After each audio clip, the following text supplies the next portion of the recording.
Come on, let them say ya. Come on, let them say ya. Daddy, my business, you catching fever. Getting serious like empty river. Ain't no stopping by the river. And as we coming, we sweeping, we cutting, we moving all the way. Yeah. We coming, yeah. We better start be coming. As we coming, we sweeping, we coming. And then when we meet obstacles, we better start be coming. Yeah, you come man, yeah. We coming. We better start be coming. When the year is me checking you again, cause you come on. We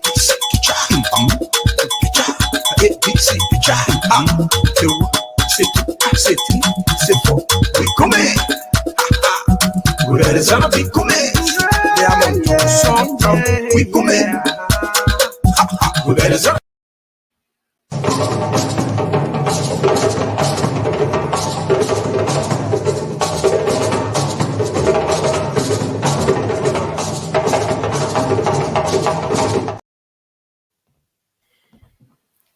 Okay.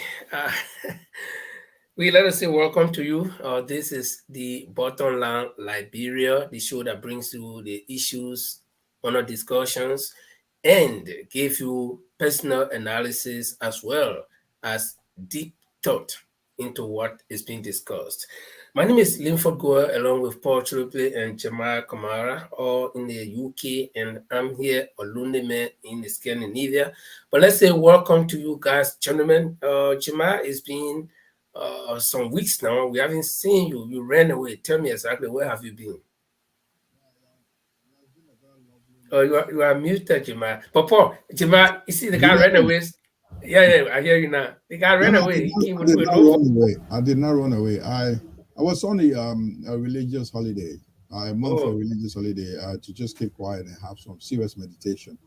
So I was watching you, Kayla, and I really gave you guys my blessing. I did a good job while I were away, and I think I'm back. I'm going to make it lively. Okay, I think that was the only way I could get you out of your share to tell us exactly what you were doing. I knew you were on a holiday, but we let us say welcome back to the Bottom Line. You know, we are like a system, and a system comprises of various organs that function together. So when one of the organs is away, the heavy load is like if one arm. Well, your other arm will do the two works that one two arms supposed to do, and so it's good that you are back. Paul, let's say welcome to you. How you doing this evening? Well, the Lord Cholope is doing extremely well. He's good, and it's good to be back here. Good evening to you guys too. And I'm in a beautiful sunny London today, and I'm happy to be back in Bottom. Good. Okay. Well, ladies and gentlemen, and our viewers, we just want to let you know that we are operating on a new Facebook page, and so that's why you may not find us very readily, but we'll try to share the show as much as possible, and then we'll try to invite many people as much as possible. And but you can follow us on our website radio, on our worldwide radio, that is the Bottom Line Radio, and you can also follow us on Twitter, and you can follow us on YouTube. So we on other platforms other than our original Facebook page, which is undergoing some technical issues, and we hope to restore it as soon as possible. But tonight is going to be a wonderful night, and Jamal is back. We are going to put heads together, and we'll be discussing the issues. So, guys, what's on your minds? Jamal, you were away. Tell us probably some experience while you were away, and what's on your mind tonight. Muted. You hear me loud and clear, I guess. Not very loud. Very well. Yeah, good now. Okay. Yeah, it was wonderful being away for a while, for at least a month, and going away and with the family, having some meditation. But in any case, I'll follow in the politics also in Liberia. That's one of the main things I'll do follow, and I also follow the Bottom Line while you guys were doing. Quite interesting story has been coming up. And it's quite interesting as we have less than a month in Liberia right now. I mean, less than a year in Liberia right now to the general election. So it's quite interesting. It's always good to follow once you have a country with faction. Liberia is a country where we have, and I keep following the development of the country. And this is the thing I've been following, and I'm very glad to be back on the platform. So we can also explore issues. I mean, be exploring the issues that make news in our country and also that affect the lives of our people here and also in Liberia. Good. Paul? Well, what's on my mind? A lot of things on my mind. I'm just concerned about my beloved country, Liberia, where you have a lot of corrupt news coming from over there. The uncertainty of our beloved country is what bothering me. And apart from that, yes, I'm also worried about my beloved football team that love Arsenal. They got a tough game tomorrow to play. They playing Man City tomorrow, and I'm hoping that everything goes according to plan. So yeah, that's what on my mind, and I guess you might have a lot on your mind too. Well, what's on my mind? What's on my mind? On my mind. Look, listen. First, I'll start with Mother Liberia. We getting some negative feedbacks from Liberia, and not only from Liberians, but from our international partners, and that should be concerning to anybody, anyone of real love for Liberia. The fact that the American ambassador uh, can make a tour of the country and come back and make a very disturbing report. I mean, in Liberia, what do you imagine if he gets back to the U.S. where he has to probably maybe report to the State Department or maybe to the Senate? It's gonna be damning for the country. And so, for me, I don't look at the present thing that is happening. I know it's happening already. It's like if you're sick, yeah, you know you're sick already, but you think about what's going to happen to you afterwards. So if the U.S. ambassador will ever make his report to his bosses in Washington, can you imagine what step they will take against the country or against the government? I mean, I'm not worried about this particular government though, but I'm worried about future governments because the ripple of effects could just go down to incoming governments, which I hope not. But uh, like I said, we all are concerned about Liberia, and that's what's on my mind. And you talk about Arsenal, I watched over the weekend when I watched Southampton of all places, you know, leading Arsenal to the dead lamp, and then Arsenal had to come back. I was like, no, I can't believe what was happening. And but in me, there was still something that was telling me, well, Arsenal will not lose this game. And we came back and we equalized. So this is a Giants die hard. We don't die easily. So tomorrow we look forward to beating Man City, and that will be the top of the icing on the top of the cake. So I think while we share the video, we'll do as usual. We'll play our Takun J music, and this music speaks a lot to the situation in Liberia. The government lie, giving false promises, and making the people destitute. So here we go. And after that, when we come back, we're going to be going into real discussions.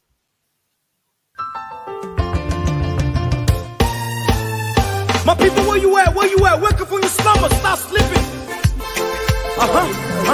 Wave your hands, wave your hands, wave your hands, wave your. Come on, come on, come on. I know you're sleeping now. You gotta wake up some more, yeah? Okay, let's go. The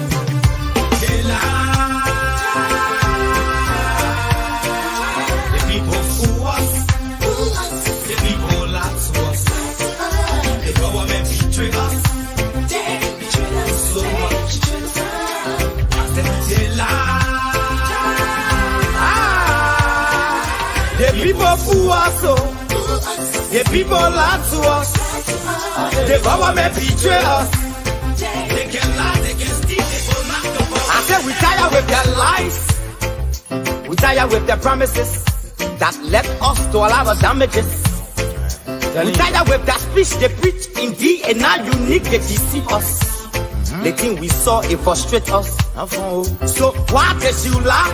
Why can't you steal? Why can't you allow the citizens to breathe? You see, we just tell you that why we voted you. But you fool us, you screw us, you use us and later on abuse us. So why? The government should lie. Why? But that's the question that we ask. They lie. The people fool us. The people lie to us. The government betray us. They betray us so much. I said they lie. The people fool us, the people lie to us, the government betray us. They can lie, they can steal, they go knock the corrupt. I said no one to trust. My people don't want to hope on. Nobody. My hope that I have been broken. I'm telling you, brother. So where are the schools? Where are the roads? Where are the jobs that they say they could afford? But they're too selfish. The people tired with their rhetoric. People tired, they tired.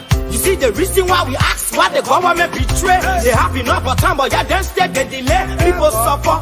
No work for people crying for hunger. Look at. Your vision and your mission, your intention to the nation, they poor. You got nothing to show. Nothing. So why? The government should lie. Why? But that's the question that we ask. They lie. The people fool us. The people lie to us. The government betray us. They betray us so much. I said they lie. The people fool us, the people lie to us, the government betray us. They can lie, they can steal, they go knock the corrupt.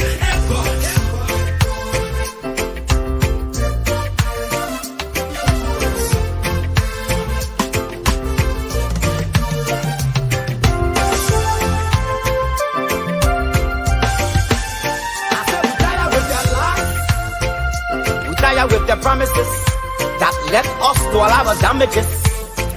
We tired with that speech they preach indeed, and now unique they deceive us. The thing we saw, it frustrate us. So why can't you lie? Why can't you steal? Why can't you allow the citizens to breathe? You see, we just tell you that why we voted you. But you fool us. You screw us, you use us and later on abuse us. So why? The government should lie. Why? But that's the question that we ask. They lie. The people fool us.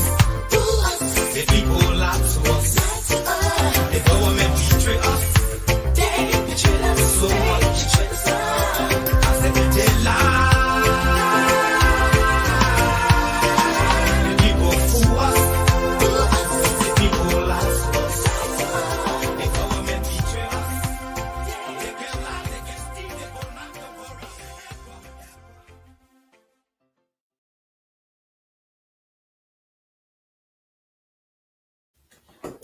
Well, gentlemen, welcome again, and good evening to those of our viewers already on. We pray that you're going to stay with us until the end of the show, and we hope that you're going to help us share the video.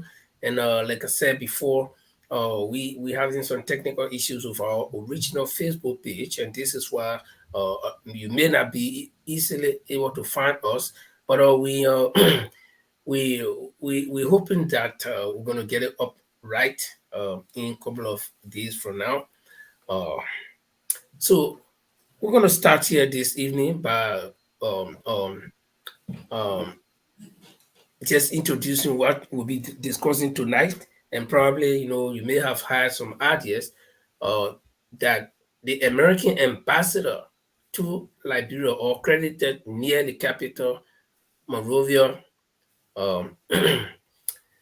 said he's been visiting the interior part of Liberia because, according to him, he promised the American Senate that he will not be ambassador for Monrovia only, but all of Liberia. And so he's been making some tour in Liberia, and he made a report. He gave a report, and that report in my view, is very damning. And I don't know how my colleagues will look at it, but I believe that that report is very damning. That report does not speak good for me, and I guess for the rest of Liberians. And so we'll be looking at that report. What are some of the issues contained in that report? We may not be able to exhaust the entire report, and we'll also be able to uh, look at the Weah regime, a regime that is so ripe with corruption. Are the Liberian people willing to go back to Weah for another 6 more years to be added to their suffering? That's what we'll be finding out, and we'll be giving our views on that. And finally, we'll be looking at, the VP Boakai Camp. As we understand, their train is moving. They are the first, besides the ruling party, the Unity Party is the first party among all of the opposition parties that will be announcing its VP in 4 days from now, or maybe 3 days from now. That is, tomorrow is Wednesday, Thursday, and then Friday. We'll be knowing who this VP pick will be. And so they are moving fast. They are on a train. As they say, the train has left the station. They are moving to the final destination. But before the train arrives, we'll be looking at some of the people on board the train and what are their contributions. And when the train finally arrives, what do we expect? So those are some of the issues that we'll be discussing. And so again, let me say welcome to Ijima. I guess Ijima is loaded because he's been away. So he's loaded, I guess, with some information, things that he's been collecting, information he's been collecting. So Ijima, while you were away, one of the things I was training is that the VP, former VP Boakai, will be announcing his VP. VP will be announcing VP, his running mate for the 2023 elections. What do you make of that news? UP being the first party to do such. Yeah, well, thank you very much, Linfo. This a long wait is over. I think it will be over in the next days, as you've said. It's such a surprise, and I was speaking to one of my colleagues yesterday about this is the first of its kind in Liberia, where you see they call it the ultimate opposition waiting up to 6 months to election before naming the running mate. Well, there may be a lot of options or not reasons or factors to this. We can only speculate yet because I'm not in the camp of Unity Party to say. But I think the issue has been who to pick as a candidate or as a running mate with the Honorable Vice President. So that what the issue is. So you may have heard a lot of news about what new names are coming up right now. We'll talk about Senator Yomli Kanga, Lawrence. We're talking about Pedro, that's Harry Costa. We heard about the Jeremiah Kuhn, and other names are coming up.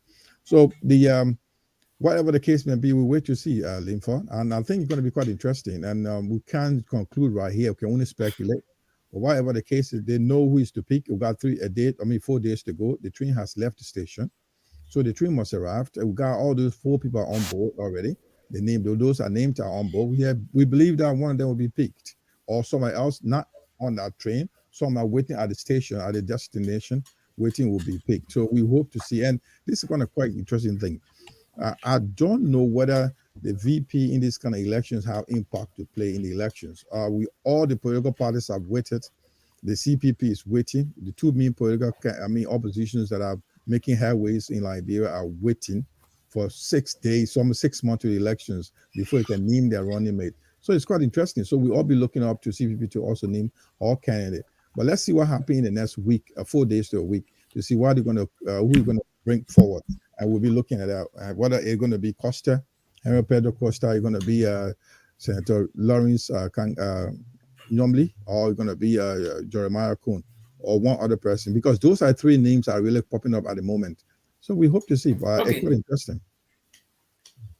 Yeah, and you're right, Jima. This is anyone's guess. We don't know which of the people he'll be choosing. And you struck a very important point that he probably will pick somebody who we have not even heard about. But in that instance, what do you think will happen because, as usual, people say politics is interest. And Prince Johnson just said that on the Saturday edition of Spoon Talk. He said politics is interest. And that's his interest. And that's why he's pushing for the Omer to pick Jeremiah Kun. So in a case where the Omer will not pick any of those names that we've been hearing, what do you think that will contribute to his camp? There already is a bad blood already setting up. I mean, there's Jeremiah Kun and Costa against each other already. If you hear, they've been exchanging some words recently with regard to Costa was saying that they are saying all thinking about him, and he came up with a show. He had a specific show about Jeremiah Kun because he's been like the favorite so far. He's like it's kind of brutal tension in that camp. It's not going to go easy, gentlemen. For the fact that when you say that Ronnie made, this is the reason why it's not decisive for them yet to name. By this time, before 2016, Boakai was before the first elections, before Ellen, the first time Ellen came on Unity Party, Boakai was Ellen named. It was not something that happened lately. But now, if it's dragging up to this time, means like there are a lot of stuff, there are a lot of factors to this. So I can assure you that somebody like Costa will not go down easy.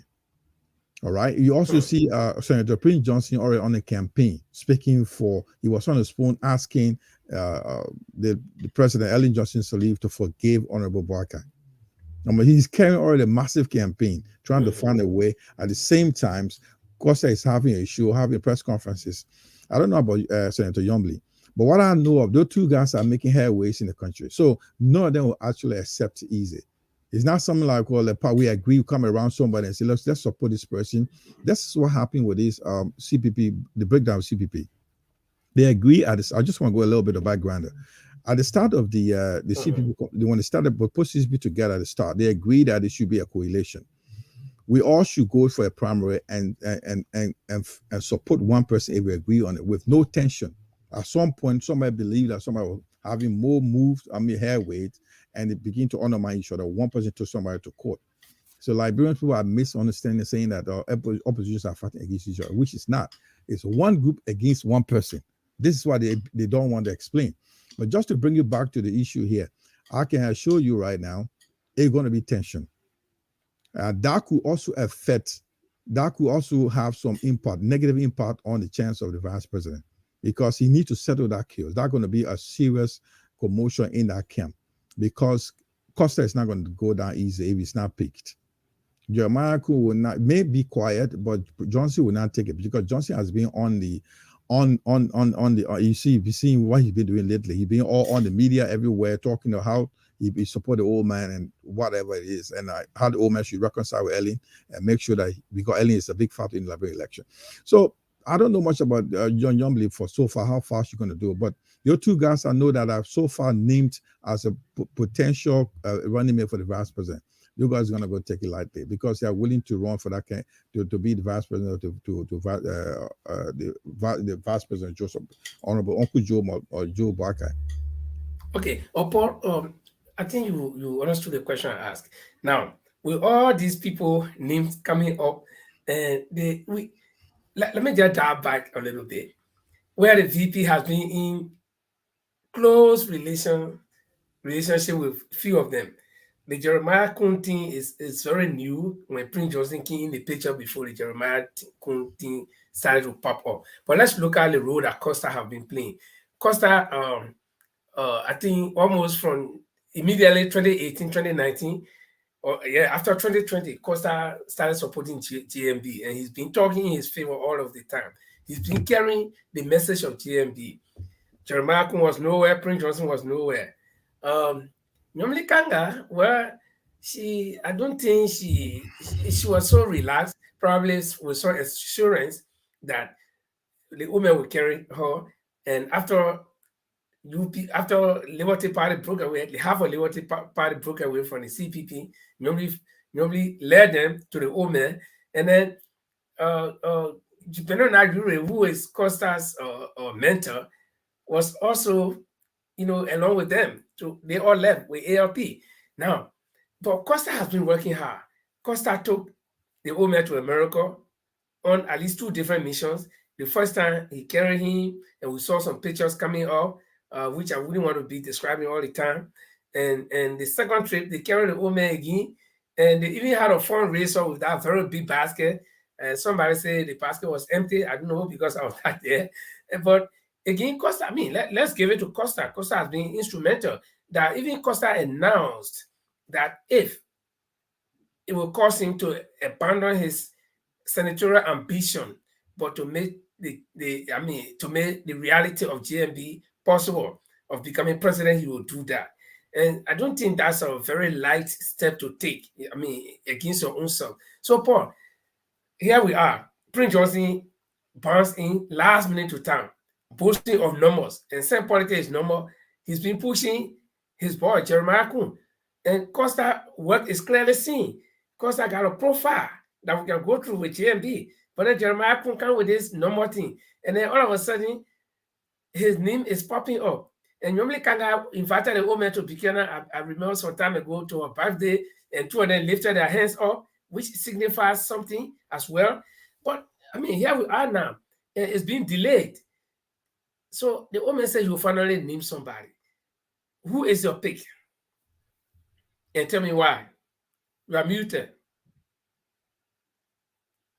Oh, thank you, Linford. I always believe, and also to our viewer, just want to say thanks to our viewer for joining in. We have problem with our main bottom line page. We have a technical issue, so we share it.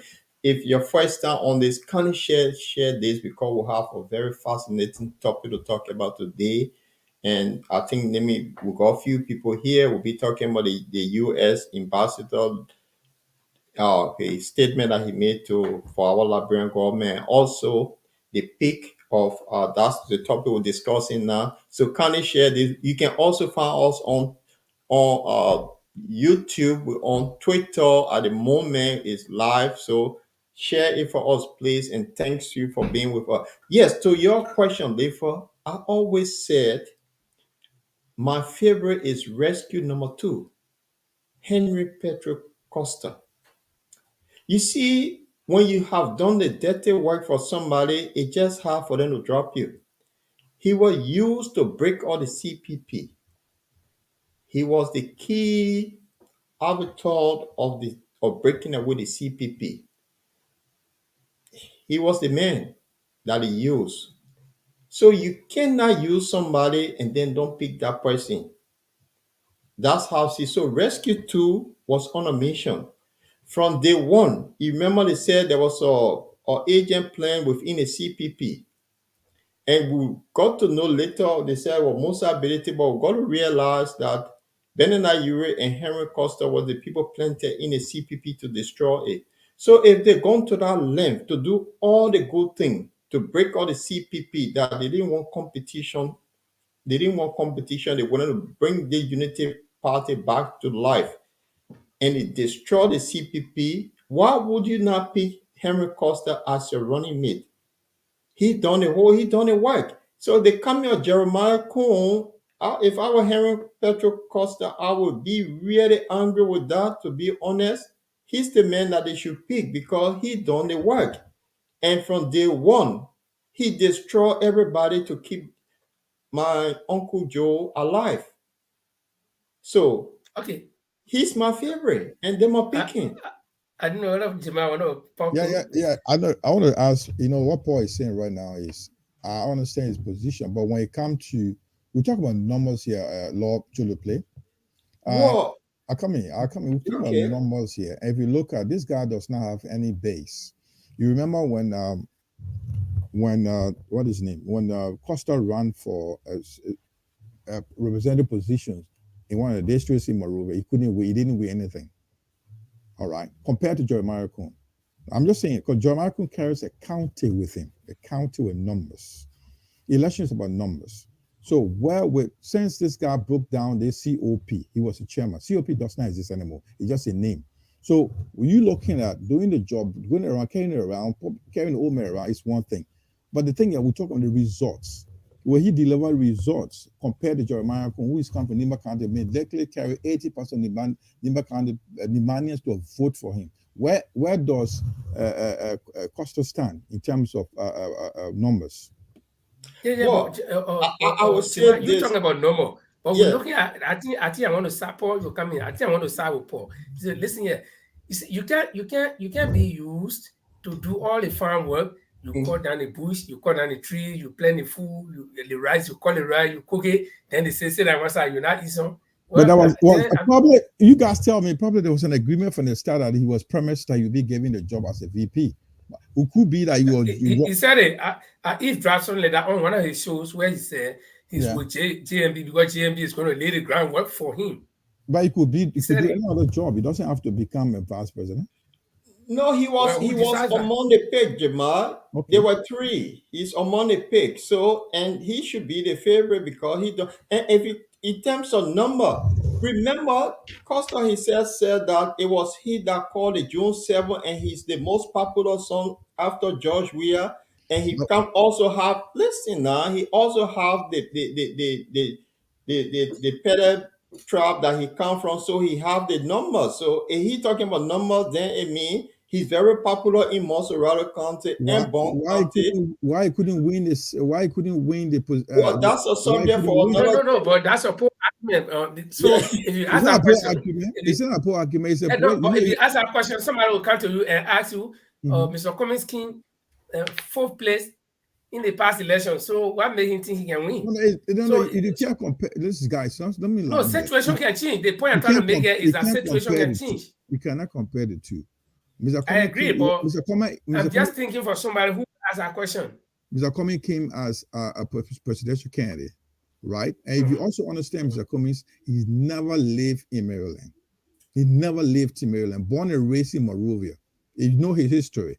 And this guy, compared to Costa, Henry Costa lived among the people. He's a grassroots politician. He lived among them. He knew them.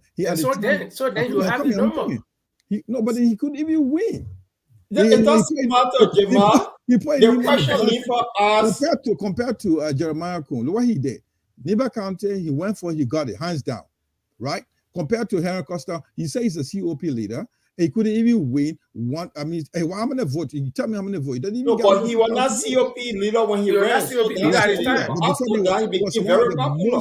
He was one of the most talked about talk show hosts, and you could know that he will win hands down. We're talking about numbers, okay, here, but but the question was not about numbers. The question we are changing the discussion here. The question I asked, the question is, if one of those 3 people is picked and the other 2 are not picked, what do you think will happen? That's the question we should be discussing. It's not a number. I just want to divert a little bit to say to you guys that, well, you may want to take him because he has done some job or did it work for the old man, but doesn't mean that he should be given the higher job. That's my point. But why will you promise somebody if you know the person don't have the number in the first place? He can't prove that he promised him. He did because he been paid. And Henry Costa said, I can play for you that you people are jealous of him because he had been considered. So he been considered to be the VP. So if somebody is considered and the person who done the dirty work for you, then why don't you pick him? And he's my favorite. Let's see how in the next 1 week what happens. Yeah, but Jima, answer the question. He's my favorite. No, Jima actually answered. Jima said he doesn't see Costa or Kun or any other guys going down easily. But Paul, what do you think? I said that. Costa, if the old man say, okay, if the old man say, okay, I know you've been working for me hard, but this thing here, we're looking for a number, let me bring Jeremiah Kun. You think Costa will say give it a full support? No, the thing is, I would gear up with Costa if the old man does not pick him. Because will be very unfair on Costa. Let's put it so and put it so. If you promise somebody a young man, you promise a young man, and if you look at the population of Liberia today, it's a very useful population. And you promise Costa, who in our breed, that you lift this young man hope up high, and he done all the nasty thing for you. If you don't pick him, I think I will join Costa too, that wherever Costa go after the man will go after him. Because he's my favorite for him to be picked, to be honest. If you trust somebody, this man never called Costa when Costa was doing the dirty work for the destroying the CPP. he agreed with everything that Costa said. And remember too, Benenayure said any decision that Mr. Boakai made, Benenayure have a saying. And he's saying now he must pick Costa, and which I think is my favorite, Jamal. I know you may not like it, but this is my favorite. It's not about likeness, guys. It's not about likeness. It's like, I understand that they broke a part of, I know, live for you, get your chance to speak. They broke a way of, they break into CPP into pieces for the work of Costa and his dad. His godfather, who is, what the woman name? They did a lot of job in our place in our CPP to break a CPP apart. So this guy have a chance to survive. I'm the running mate for the Uncle Joe. But now where the situation where it's a challenge, there's a chance being put against him. So it's going to be heartbreaking for him, very heartbreaking, when he doesn't get a chance to become the running mate for the VP. But I can assure you that it's not going to work easy, because he's not going to get it. For the fact that he has a repetition problem, and it's going to be an issue where carrying a woman around and giving support or response for him, and does that qualify one to become a president? A running mate? No, it could be a favorite, but it's up to we just speculating. It's up to the party to decide who they pick as their running mate. But the chance of it's going to be a tough game. Trust me. No, but that's what I'm saying. It will be a tough game, and then guess what? Well, the thing with Jeremiah Kuhn, and this is what Jeremiah Kuhn and Prince Johnson have come into the picture. So it said now Prince Johnson, who supported George Weah, President, Excellency President George Weah, because he didn't want World Economic Council to come to Liberia. Today, Prince Johnson is now preaching another language that he's seeking sanctuary somewhere else with this old man. And do you think, with all of this jubilation that's going around within the UP camp, that Prince Johnson is now joined that very welcome, that if my Uncle Joe wins the election, Prince Johnson now, at the age, he might have another, he's in his 70s now, he might have additional time not going to face the economic code and war crime code, and also the sanction that the U.S. put on him. Prince Johnson is going to get away with all that. So all of these factors involved in picking this Jeremiah Kuhn, with Prince Johnson becoming the de facto vice president in the back, all of these things. So it would really hurt Henry Costa if he's not picked. Even Yumley, the woman who helped to break down the CPP too, if she's not picked, it's going to hurt her. And this, what I'm looking at, I've seen this, it will be a tennis game here, and it will be very interesting. But my favorite here, Jamal, they should pick my rescue number 2, Henry Petro Costa, need to be picked. I think it'll be a good thing. Okay, actually, we'll come back. We'll come back to the VP pick. It was just passively discussed. But let's go by the order of dissension. The way we've planned the program tonight. We talked about the U.S. ambassador's report from the country tour he made, and I said I feel that it was damning for the fact that there were a lot of allegations made, and I'm wondering, the U.S. being our biggest partner, our biggest contributor when it comes to finances, if this kind of report reached to them. The decision makers, the people who put their signatures on the money that come to us in Liberia, I wonder how they will feel. So we will look at the report. It's not that long. It's long, but we're not going to take every part of it. We'll probably read the first paragraph and maybe the second or so, depending on how much time we have. We don't want to waste a lot of time on it. A lot have been said about it.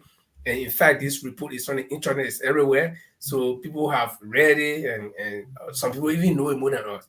But we just do our best to describe it or to discuss it from our own perspective. And that's what we do on the bottom line Liberia. Because everybody will not look at something the same way. People will have different, angles. So this says questions and priorities. A press release by the U.S. ambassador to Liberia, Michael A. McCarthy. And I read very fast in it. So in the past 3 weeks, I have visited Bomi, Wapulu, and 4 other counties. That's about 6 counties right there. Bomi, Wapulu, and 4 other counties. That's 6 counties. In Liberia, this fulfills my promise to the U.S. Congress to be an ambassador to all Liberia, not just Monrovia. I'm happy to report that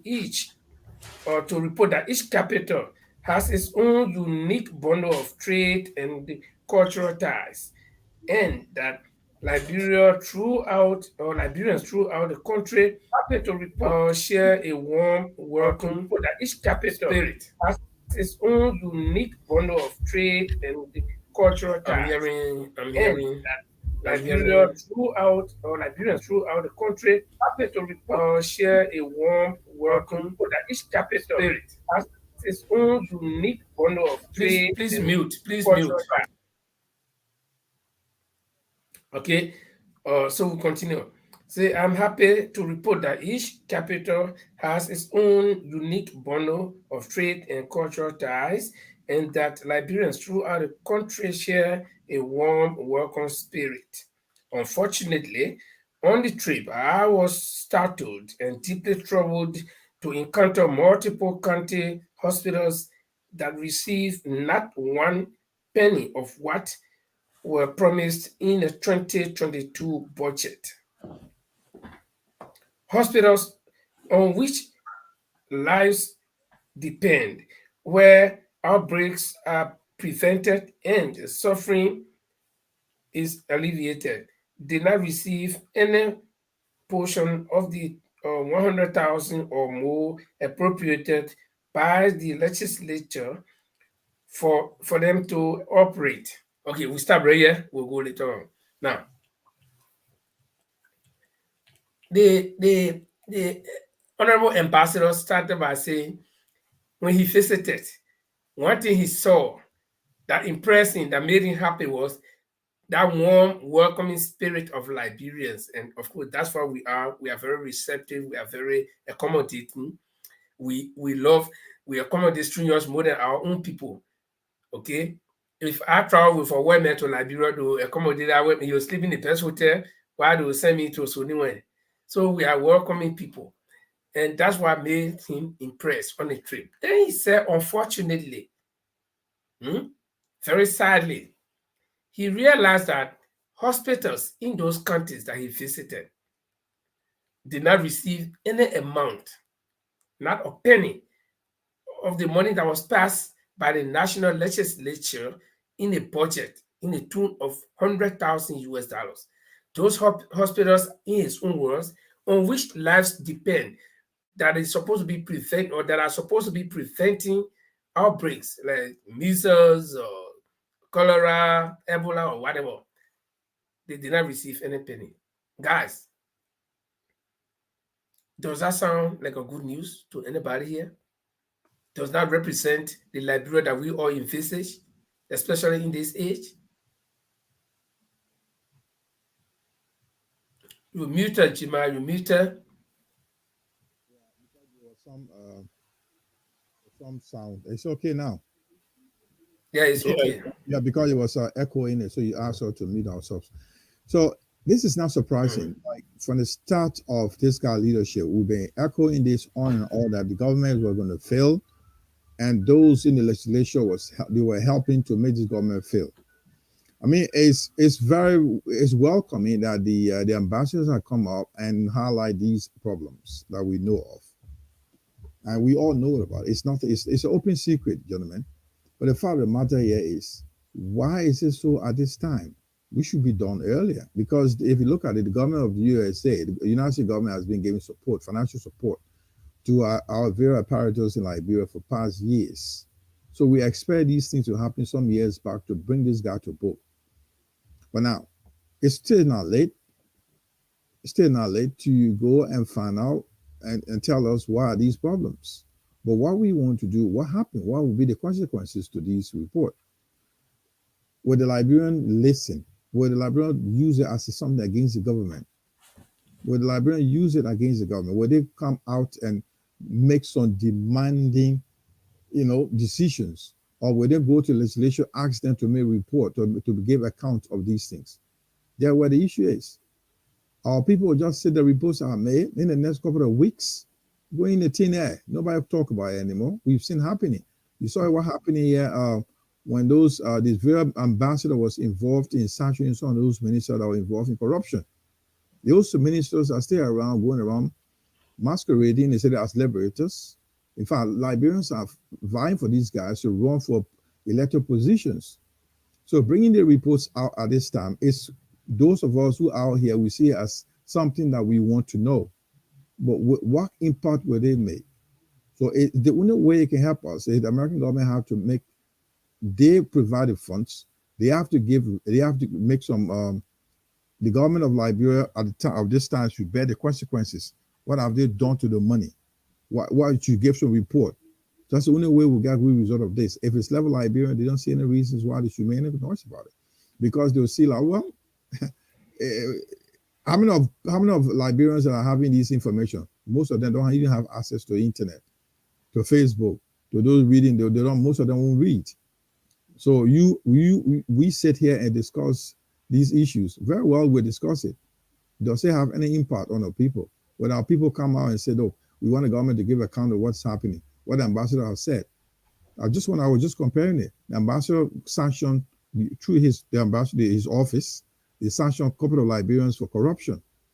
And these Liberians were hailed by our Liberians, they are heroes, asking them to bring them back. So it's something, I don't know what they're going to look like, except the having help us here, gentlemen. I don't see anything going to come. After a couple of weeks, nothing going to happen. That's my take on this, guys. Nothing going to happen. And I tend to agree with Jamal here. Heaven really need to help us. Maybe the Lord Jesus Christ or Chief Mohammed, they need to come down and descend into Liberia to put sense in the minds of the people. This issue of us stealing the American banks, this in particular ambassador, he been seeing it from the day he arrived in Liberia. This is not the first time. It was the same ambassador office that were able, they used to put sanction on those three corrupt people. In fact, there are 5 or 6 because you get the Prince Johnson, the Fanny Shermer, and I think Alice Tyler, the 6 of them. And Liberians hold that. And what McGee is another one where they say, oh, you still will carry as senator. So, Jamal, you're right. With people listening, because the American, I keep telling you, are these people stealing from you? They cannot steal. They are all, the Englishmen call it thieves. In Liberia, we say roll, tiffy, roll. People cannot steal from you. They keep singing a song. It sounds, we have something in our people ear that they don't hear, that the people stealing from you. We send money for hospital. They take the money, they steal it. They build big houses. How many times this ambassador will speak? And remember too, this ambassador, there could be his last report because he had been recalled to go back to the U.S. They have a new ambassador coming in. Will the American act on this report? This is the question. And the people can, and I think we'll play something here a little because there's another. Yeah, we'll play something little, but there's something in this particular. And we also mentioned this. So it's not a strange thing. Yeah. There is something here in the particular statement that I want us to also look at. The ambassador goes on to say, we're skipping folks. He said, least you think this is the work of one political party, that that notion was quickly dispelled by Liberians I talked to. The blocking of resources is to complete that it must be institutional, and that the lack of any alarm being raised indicates a syndicate involving players at the legislature, the Ministry of Health, and the Ministry of Internal Affairs. In one term, administrators look with anticipation mixed with fear at the brand new modern hospital.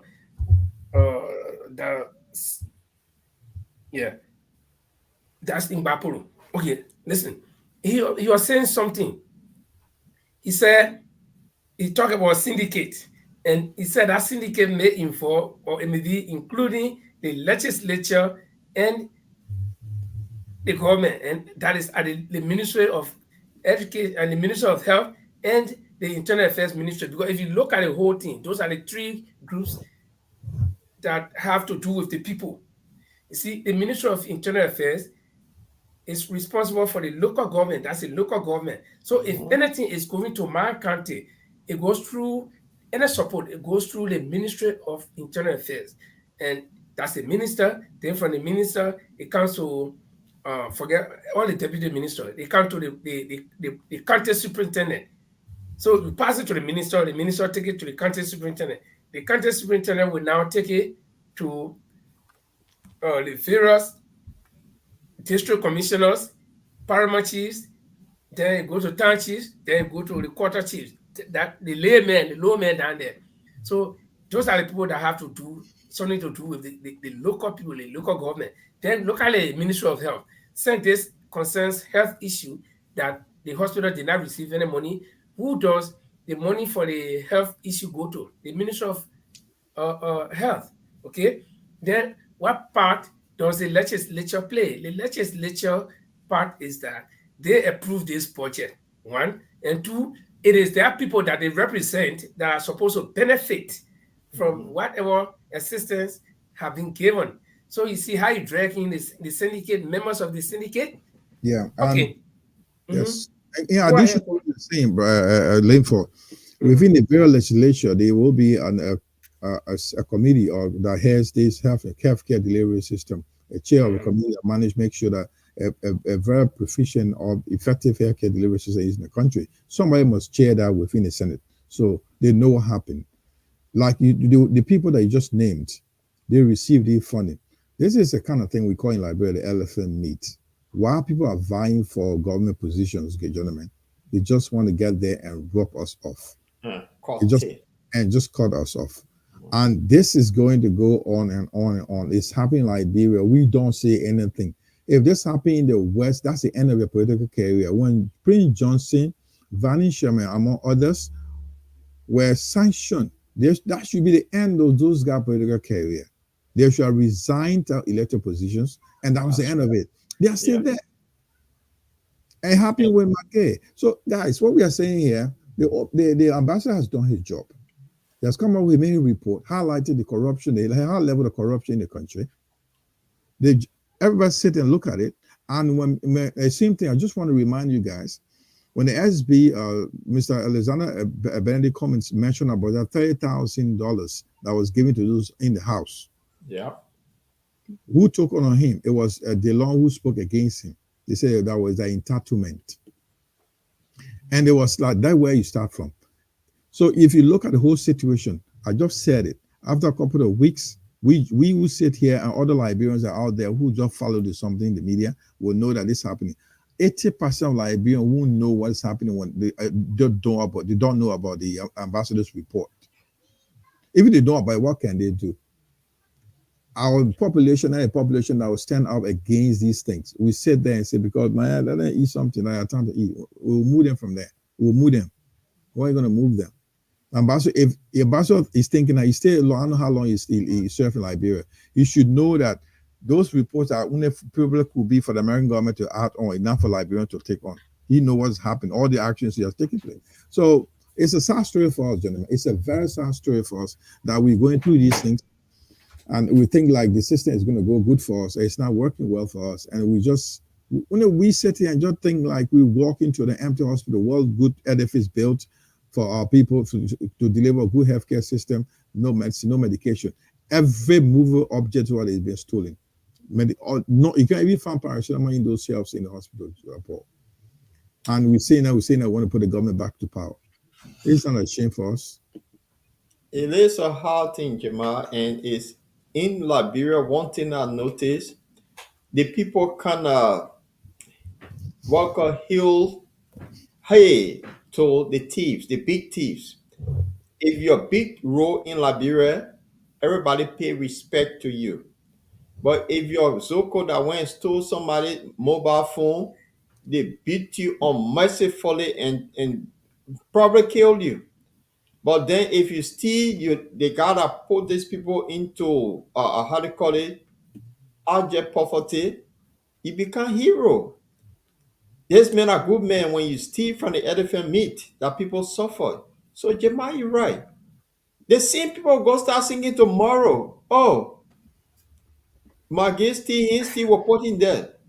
Okay, This is gentlemen, this is the thing about Liberia. Something not right with us. I came across a very interesting question the ambassador asked. And like I said, if the ambassador goes back to the US, after his mission, I'm sure he'll be called. This is not Liberia, this is America. They go by document. He'll be called to make his report, and those reports will be well documented, and that will be laid before the Congress, and that's why the Congress will operate by. But and that's why I said earlier on, or I asked earlier on, whether this report is good for us in the future. Now, listen to this particular part of this. I think this will do for tonight. This is where we'll end for tonight with this report. He said, and I quote, the United States government is about to spend a total of over 40 million US dollars constructing Liberia's state-of-the-art National Reference Laboratory. That's NRL, National Reference Laboratory. The government of the US will spend $40 million to build that. Okay? Now, and he said that when completed, that is that NRL, the National Reference Laboratory, when completed, will require 30, or that is 3 million to 4 million US dollars a year from the government of Liberia to operate. The US will pay it with $40 million, then they will leave it with the Liberian government to operate it, and the operating cost will be between $3 to $4 million a year. So listen, interestingly, he continues. I missed my track here. Yeah, to operate. He said, if the government is failing to deliver statutory appropriation, when you talk about statutory, that's lawful appropriation because it's passed by law, the budget is passed by law. It's now a favor that the president is doing. That money was there for the Liberian taxpayers' money, and that money was allocated for the hospital. So the ambassador is saying, if the government, that is the Liberian government, is failing to deliver statutory appropriations of only $100 million to existing hospitals, why would we ever trust annual pledges of $3 million for the future NRL? You think the government will be able to meet in it? That's the question he's asking. Yeah, but that's a question mark. That's a very big question mark on the if that National Reference Center will be built anyway, because that recommendation is damning already. The recommendation is like saying, okay, if you are to give money to these people, they don't have the capability or the capacity or the know-how to manage the center you want to build. That's the end of the story. And you know what the money going to end up. So then, I think my question was in place when I said, what do we expect when the ambassador should have returned on base to make his report to Congress? Okay, and then the Congress looks at all of this, and this is not the only thing. Paul said we had a video, and Ambassador McCarthy is. Before Paul come with a video, you think we all know very well. We on this platform know very well, like Liberia, nothing going to happen in Liberia. Nothing going to happen in Liberia. In terms of what? Liberians we want the citizens to step up, demand for accountability. Go and block the House of Legislature to ask them to give accountability, to push the government to give report. They're not going to do that. We've seen what happened when those were sanctions. They are hailing them, asking them to bring them to power. They said they were unjustly dismissed. You know that. So we could not looking up to our people to bring correction or to make the thing right. So who do we look up to? The government of the USA should help us here. So they're not willing to do it. Sorry, go on. The government US can only talk, they can only post sanction individual, they're not willing to do it. So they're not willing, they have to act on a report. That because what you said something, Linford said something like it could also be The repercussion of effect. It may go to the other past government. It consider George Weah did not win. Yeah, but consider, but that report, before they put any money in, they're going to really study the government coming in. But then before George Weah got, before the election, there must be some actions taking place right now to make sure that what has happened should not be repeated. You can't just come up. Who's going to take the action? Man, listen, the US can take action. Let me tell you. So the US can take action. They can bring more sanctions. Let me tell you how the US can take action. The sanctions will be targeting certain individuals. You know what? Let me tell you. Oh, go on. Sorry. Go on. Yeah. You know what happened most of the time, guys? You will notice that we who live in the West, we want to go with project. We are all qualified, got the capability, the capacity to go and do projects, be project manager for organizational NGOs into Africa, in Liberia, other countries. You know why they don't give it to us? Because believe that we have been tinted. They don't give to you. They will take their own kinsmen to go and be head of those projects. You can give the government something. So we want it to be run by our people. We give the funds, we want it to be managed by our people. These kind of situations are happening in our country. You would notice that you don't deliver. Why should people take that money, the taxpayer money, and give it to you to do something for development of your country? Look what happened. Hospital, the least thing you can play with. Hospital. Why most of them are going to Morocco, Ghana, other places for treatment? So that's the reason. And like I was saying, you cannot find a resettlement in the hospital. Yeah, Paul said the U.S. government is not willing. It's not a matter of them being willing, but no, we are. Like we always say, we are quote unquote sovereign state. Okay? No, please stop that joke. Then I'm coming. We say that's what I said. We say, okay. And by right, by paper, we are. If I'm giving you money, I give condition to you. I don't give condition. Sovereign state. But the condition. You just say that the condition is. You said when any project come or they send their own people to come to run it, which is correct. But what the point I want to make here is that the U.S. can actually take steps. Who's giving the money? The U.S., right? Yeah. Fine. So they can say, well, this year we're not giving you anything. You got to survive by yourself. They can do that. They can do that. I think for me, that's the best way. Not to every government, but the particular government. Because how many times have they not accused this government? Government went into donors fund and took their money. When they asked, they say they're borrowing initiative. You know what will hurt us most? If you talk about reference center, Liberian people don't want to know about that. Look, what will hurt us most? I mean, it sounds wicked. The issue of our rice. If you control that coming in, our staple food, where you put control on those things, the government should see, look, who's coming in, who's going out. Make sure there's on a special, a very specific check. That put the pressure on the government. You understand? When the people food been touched or something being controlled, the dead Liberian people don't get a bag of rice not coming to that country anymore. Yeah, we're not used to eating cassava to live on for more than 1 week. We don't think one must eat that cassava rice or must eat rice, and we don't grow rice. George Weah has been there 5 and so many more years. What did he tell us? We will not be stand by now. It will make Liberians to produce their own food. Nothing has happened. So if you control those coming of those food into the country, you will see the pressure is coming on the citizens put pressure on the government. Then on that point, let me ask you, because we're closing on this ambassador report issue now. We're closing on it. So what would be your recommendation if you had the opportunity to just meet the U.S. ambassador and say, look, listen, I'm a Liberian. I've been living in this country from the time I was born, and I know our problem. This is what we think you can do to speed this situation. What would you say? I will tell the ambassador, thank you very much for what you've done and for highlighting the issue. Second, frozen. No, I'm not frozen. I'm okay. I'm not frozen. I'm okay. So what I'm saying, I will tell the ambassador, look, what we need to do, you need to set up an investigative team to see who is responsible for these things. All those are responsible they should bear the full weight of law. There should be the full weight of the law, sanctioned, because they can't dismiss them because they are elected people. That's what I would say to them. And let them be publicly sanctioned, like what they have done to others, because they are proof that those guys were involved in this massive corruption. That's what I would advise. Okay, Paul?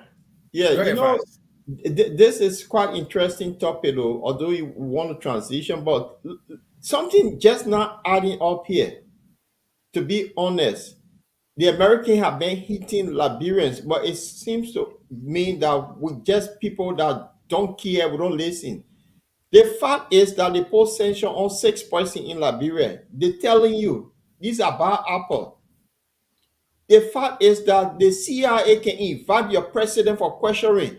That bars, they keep telling you. So what? How? I mean, what Jamal saying about the rest issue? Maybe that's something drastic they need to do. Maybe before Liberia sees sense. But they keep indicating these are bad people. They're seeing it over and over. So what should we're coming to an election. This has come out. And Liberians will still be singing some, oh, you know, boy, will make you president. You still will make you senator. So, what would you recommend the Americans to do? I recommend that they need to take some kind of drastic action, maybe. Like what? Like now, the sanction that were put on McGee and others, maybe they need to target the president himself. Maybe people will see sense. Maybe. Something they need to do. Maybe before people wake up to the reality. What Paul is saying, Linford, is like half of the budget, some contribution, financial contribution made from the U.S. government to Liberia can be withheld if those actions are not taken. And that means, that's kind of economically strangulating the government, because we live on America. You know that. They decide for us. And what I was talking about the rice business, like the last time, a couple of months back, when rice were not delivered, you saw what happened. The noise were everywhere. The noise were everywhere. That's where you can hit or that way it can really hit or people say you sounded so wicked. I'm not wicked, because it's very painful. You know what hurts you most if you hit that place when you're on the boxing ring. Part of your body is painful. That way they will hit you more. When they hit you more, then you succumb. So what they need to do to this government is to tell them, those guys that we sanction that they are not taking action, we stay on masquerading around the country as a freedom fighter heroes. We want you to punish them or do something with them or get them some out of the picture. If not, we're going to wait for it little by little. It's a sanction against the government. Know what happened? That it will affect the citizen. What happened? The citizen put more pressure. Then you do coming on the street. If you see Liberia don't got food in their house right now, you will see what will happen. It's just like when we tell all the people in the diaspora, do not send money home. You will see what will happen. Don't send money home. You won't vote for a stupid government. You all hold your money for 1 month. Let's take that decision. That whole year $5. Absolutely. Okay. If I will be asked to give my recommendation, this is what I would say, and it's very similar to what you both have said. No, listen. The first thing is, who gives the money that the people are stealing? The U.S. government and other donor agencies. Stop the money. Do not give them money. We got revenue collect. I mean, we collect. If you read further in this report, you will hear that the ambassador made reference to the LRA that collects revenue and forward it to Monrovia.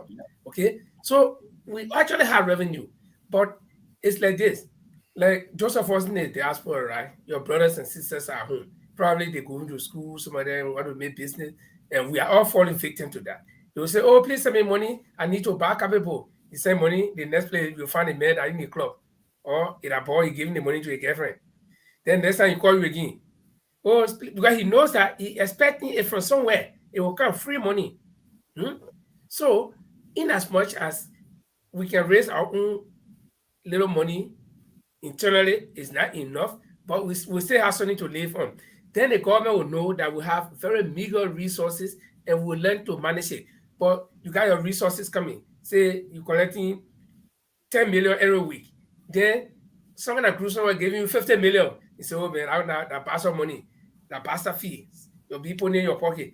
So if the U.S. government and other donor agencies will withdraw their support to this particular government that is corrupt, or any other government that will be corrupt like that, I think they will feel a pinch. They will not have enough to steal, one. And two, I agree with both of you when you talk about sanction. But I would not want to go with sanction that you sanction the guy, like Maki and Twitter, and they're walking around with the money they stole, they say, Gali. You sanction the people, I'll use a Mr. Cummings method. Sanction the guy, grab him, jail him. In that way, you have control over his movement. Then you trace every asset that he got. Okay? And then you'll be able to retrieve some of the money. But look at, you didn't have Maggie. Why is Maggie running campaign? Why is Bill travel? Because the money is stored. You say, guy, keeping it. Nobody talking from him. You post sanction on the man. You tell the money, why I mean nothing. there's a chance that Beatrice will win that election in Bassa because Exactly. Of course.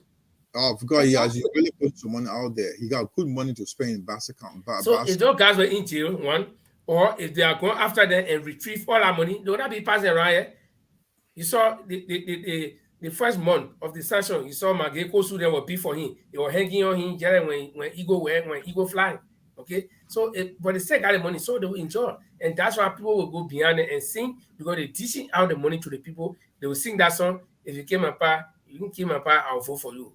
You see, I'll vote for you. But Paul, yeah, both men, I'll vote for you. Nonsense. yeah, in relations to what the ambassador said, I think he's not the only ambassador who has said this.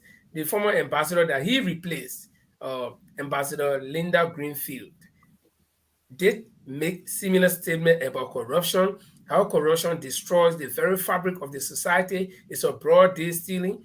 I guess we need to play that video to back up what the ambassador just said in his report. I think we need to do that because if these people keep telling us, and this, I think it's Linda Greenfield, ambassador, that went specifically about Liberia and the government. She went hard on them.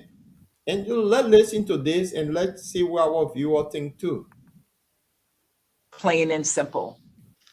It's a cancer in our societies. It is government stealing from the people of Liberia, from the mouths of children.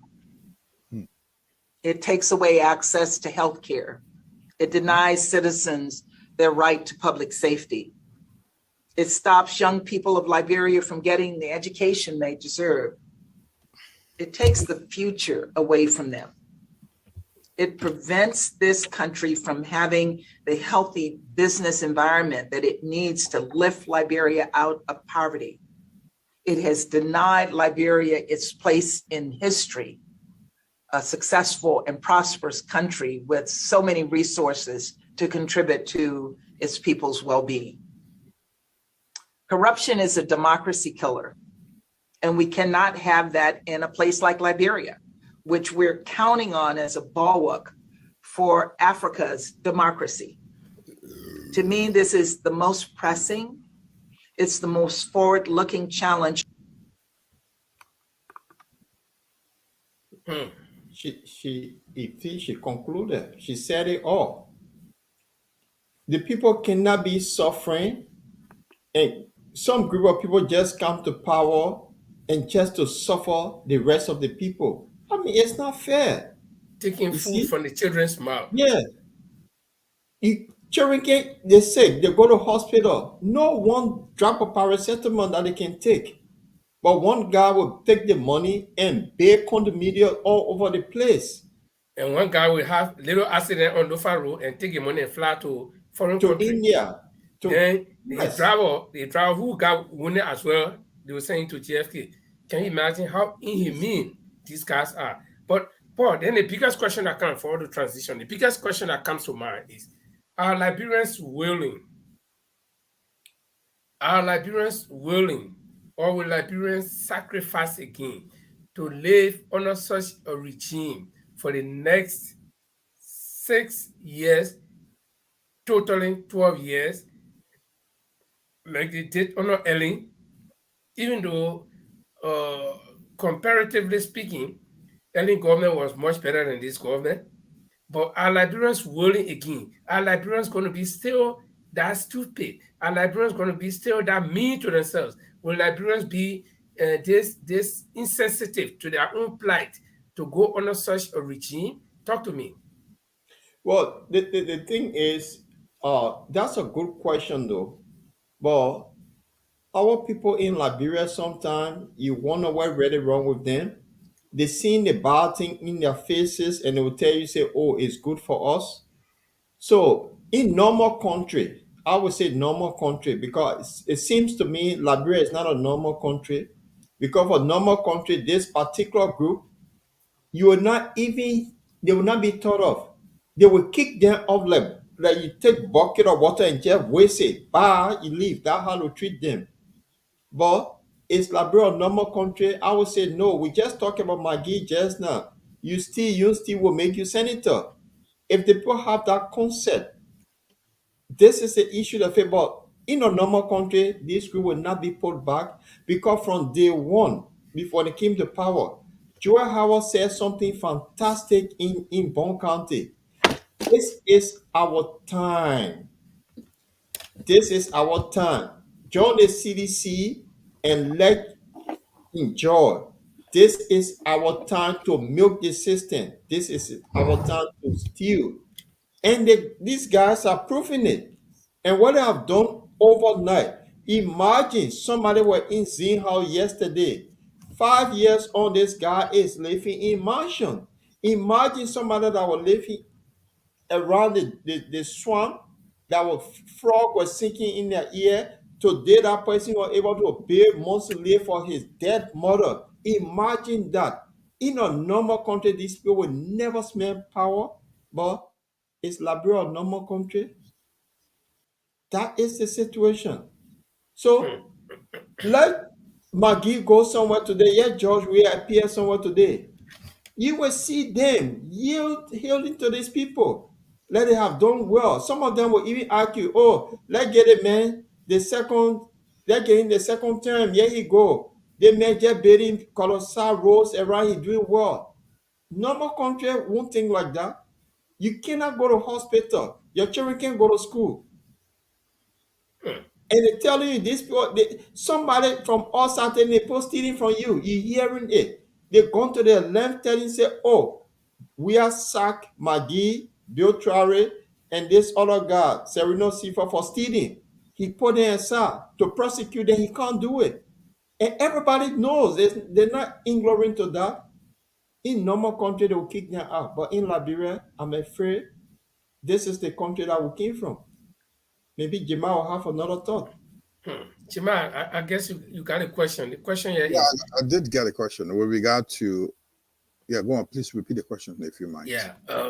With all the suffering that people have gone through for the past 5 years, Liberia, the daily living condition have gone to almost wartime situation, and it's bad. So are Liberians willing to make the similar mistake, the same mistake, or even greater mistake by voting in this regime so that they will live under this condition again for the next 6 years to total 12 years of suffering? You think Liberians will make that mistake? Are we saying that's stupid, insensitive to our own plight? I think I can answer you this way. It's not being insensitive, it's the system. The system, we were oriented to a system that make us to be dependable on each other, guys. You know, this is why it is. We don't care who eats. Once Linford gets it, Linford gives Jamal, and I don't care whether a poor eats or not. This is how we've been brought up. With that system, there's a probability that the government will continue to survive. There's a probability that the government that continue to steal from the people will still survive because they take it and give it to the people and steal and give it to people. You heard when Magik went to Banga, he told her, oh, when I steal the money, I give it to you, I pay her, I don't care anywhere. He said, yeah, they start clapping for him. We have seen a lot of examples that happen in Liberia where people steal and the state support them, they hail them, they give them the best people. While everybody is vying for running to become government projects, government jobs, government has become the major employer. Government is the one you can steal for, nothing happens. So the system, to answer your question, if I may, it's just the way we said that we're brought up in a way that we should steal, nothing happens. We're brought up to live on each other. We're brought up like, when you are better off, you should support me. Whatever you do, I don't care. That's it is. People, they are not educated in a way, they're not like school education. People are not orientated in a way to understand or to make people believe that the money that the government spends is their money. So there must be a structure in place, gentlemen, that tell them that we can able to live without the government. We can able to live on our own. The system in the West is like, you and myself, when you working for the government in this country, local government, I don't work for government. I don't even know what government job look like. I work for a private company. I live on that. That's fine for me. And when the COVID came in, there was some system cushion put in place for me to survive. In Liberia, cushion was put in place. The government, they took those money in. So if your system was in place let me just go to your question. If a system were in place where people don't have to depend on each other for food, to beg for scratch card, they will come on the street and demand for justice. But you remember that you can't come and tell Maggie to be sacked, to be punished. When Maggie cursing is in our midst, he knows that if he lives on Maggie's pocket, it's the story everywhere. It's just Liberia story is just like another African story. Liberia story is just like another African story. There's no structure in place. The dependability. We depend on each other for survival. The structure, that's how they like the structure. Make it chaotic. Everybody hang on me. Oh, I'm the golfer in the house. If I walk, look what happened. I'm taking an example. They brother they call TFA University. TFA this. You go around dashing out money to people. You start creating a system where there was something where they can able to survive. They always say how to fish for themselves or fish, go around and make money and survive. But they'll prefer to get a hand out. This is how we were brought up. So once this system going on, gentlemen, we expect to see another years of suffering. I keep saying that only heaven can help us here. We need divine intervention in our country. What is happening? But even I've seen money getting like Brentford, I put it because Ali and I see them carrying in Europe. Some point in the country, all government are in eligible interest, and that's the money. But we tell no money, the school will go to our people there, go pay for the school invest. I can't pay her in one country to invest. So I was going to tell the money and carry the Ghana, correct? But one country get it on me, I will take it from you, Gary. And I'll leave it. Yes. The day God take me, I will carry her with me. No. Our grandchildren, I will kind of see the ones there, but what kind of looking for? They go book power there. So these are the things we'll be doing. I just want to say thank you to for doing what he's doing. What the young man doing? He's just doing a part. One day will not be represented. But see? So just to climax what you're saying, because even if you build a house for your own money, it belongs to you and your family. It's not for the citizens of our county. It's not a government house. So that nonsense is speaking. The people are saying yes. You see, the system, that's how we live. So my way of, there must be a structure where we don't depend on the government, where we don't depend on people who wear off to give us handout. Stop this handout. Let's be self-sustained. Sustainability should be the key. Where we can be able to live our own. When we do that, why is it that people are always on the street in France, always in the street in Europe? Because they got food to eat. Yeah. They got food to eat. The government provided. What are they lacking? The government provide for them. I'm just getting an example. COVID, there were extra funds put in place for people to survive because there was no work. Liberia, COVID came. The money went to the government of Liberia. Why the COVID money? The funds. Nobody can tell you what they spent with the money. The same thing with Ebola money. So this is the situation. They can elect another government. I listened to an ELBC. I'll tell him Paul, ELBC bumper show a couple of weeks, 3-4 days ago. Mm-hmm. And the old man of 78 years old in Grand Bassa asking, he doesn't even know 78 years old. God forbid, I don't think he got no more 20 years to live. If he does live another 5 years, so he said, probably he's supporting George Weah. What reason? He just like George Weah. You on the show, he's talking about like, okay, this is kind of people that those are the people, the opinion leaders in the community. You know how many person you're going to convince to follow him to elect George Weah? That's how it is going. They will tell you the old man, Mr. Boakai has the numbers. Yeah, numbers right. This is the situation. We get a number, we all wrong the issue. Mr. Boakai had a number. Without categorically looking at the system, he's not healthy, he's health risk, he's 78 years old, and the chance of him even deciding for himself is very slim. We see how other old and sickly African leaders or the 80s, 70s are looking. Once you are in that age, you are descending the hill already. I mean, we're talking about health because he could be like, not something like Trump, who is only in his 70s but still looking healthy. That's no reason. But the old man have health issues. This is the kind of people we are pushing for. Why you want to say 9 hours talking about Kumis? Because we know you got a capacity, you got a big will to do it. But the thing that we're doing it, we don't want it because we want power. We want it because we want to get better. Because we live outside, we see what happened, what the people have done for themselves. You here, your kids that you have here, at a certain age, you don't look after them. The government look after them for you. Oh yeah. By the time they reach, in fact, in this country, when a woman is pregnant by 7 months old, the government will give you I think about 9,000 now in the rate $9,000 Let just them, for let them tell you your wife is pregnant with twins in oh Liberia, Wow. yeah, and you don't have a work. You you know don't what have work. you be thinking That's a who, s- that's a who, swear for you. who you It work made with. a husband to run away because Yeah, he's automatically not you doing run. anything just straight away. The first Yeah, thing, the man is a watchman. He doesn't have a job. Exactly. They get to him. He got twins. He is talking. He didn't do a serious thing. Look, the punishment, punishment. yes. Well, And we're gentlemen, looking, ladies and gentlemen, and if we're you looking get at joining all us, this. this is the program, the bottom line here. We discuss the issue from the top to the bottom, and we give our opinions. We are not right, we are not wrong either. This is just how we feel, and we hope you will make this place your home. And we thank you for joining us because we've been having problem with our official Facebook page, but we're very happy that you are joining us tonight on this new page. We'll restore our old page soon, but we don't know. Probably we might continue with this page, but always make sure that you join us. My name is Linford Goy and Paul Chuluple is there as well as Shema Kamara. We are discussing the issues that affect our country, Liberia. Now, gentlemen, with all these things happening, elections are very close. Like Shema said, we are just 5 months away from elections. The countdown is on. Hmm?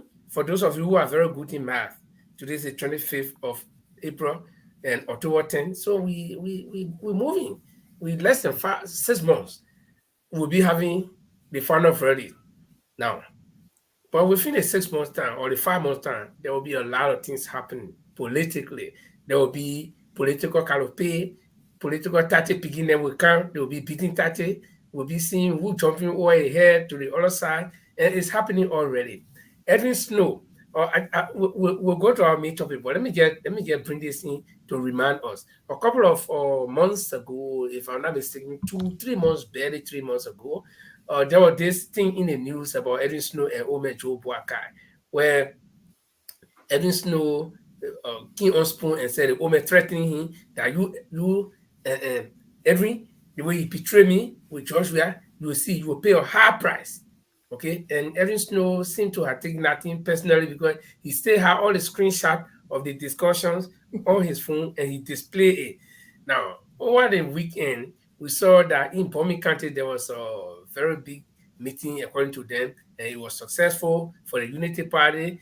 The man who is one of the people who is earmarked to be the VP to Omen Boakai, Mr. Jeremiah Kun, was seen in Bomi County with Edwin Snow at that meeting. And I mean, from all looks, pictures show that they were very, very happy together. And reports are that Edwin Snow is switching over now from the CDC of George Weah to Omen Boakai. And recently again, uh, Edwin Snow said a few months back that he would deliver Bomi County to Weah. But now he's going to Omen Boakai, as we understand. And somebody tells me that Edwin Snow, and Jeremiah Kun have a long-term and a long-standing relationship that is friendship. Okay. And then we move to the Prince Johnson factor. Prince Johnson has been this kind of controversial figure in Liberia politically and even militarily. This is how he was able to lure Doe to his death. Okay, so Prince Johnson is very coony, very tricky, very slippery. It's like Kathy, you can hold him, you think you got him, but in a split of a second, when he twists his body, you just slap on your head, he's gone. So this Prince Johnson now has jumped into the picture, and according to him, he's going to deliver Nima County to Joe Boakai.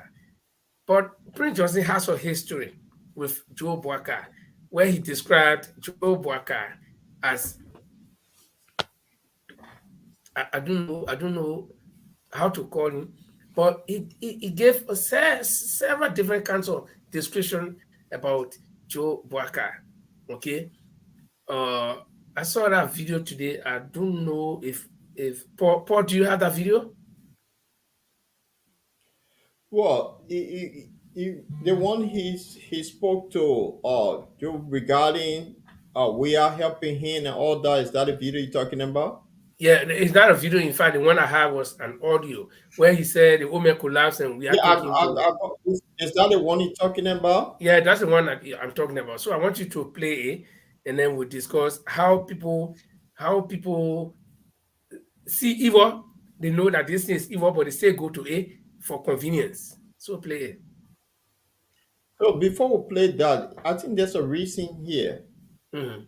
And you remember a few, or sometime last month that, or this month, the Mm. president was in the States to meet the CIA. Mm. No one know up to now why he was invited. With Prince Johnson, when he delivered Prince Johnson to the American, Prince Johnson now is finding new heaven. Mm. And that's why he's switching to support the former VP. And remember, they work together. In that report that you read earlier, they say the Mm. government have a syndicate, right? Yeah. These are people that work together in the legislature for many years and they know each other. So they can swap from one end to another end. So Prince Johnson now, They before can cover each other. he went to, yeah, before he was with George Weah, he dissed the old man. Now he leaving George Weah, he will diss George Weah to go to the old man. So listen to this, what he had to say before. Then I think J Mark can come in. No, go ahead. Go with the video. So say, boy, well, that's it. But boy, in the sense of immaturity, no. Joshua is mature.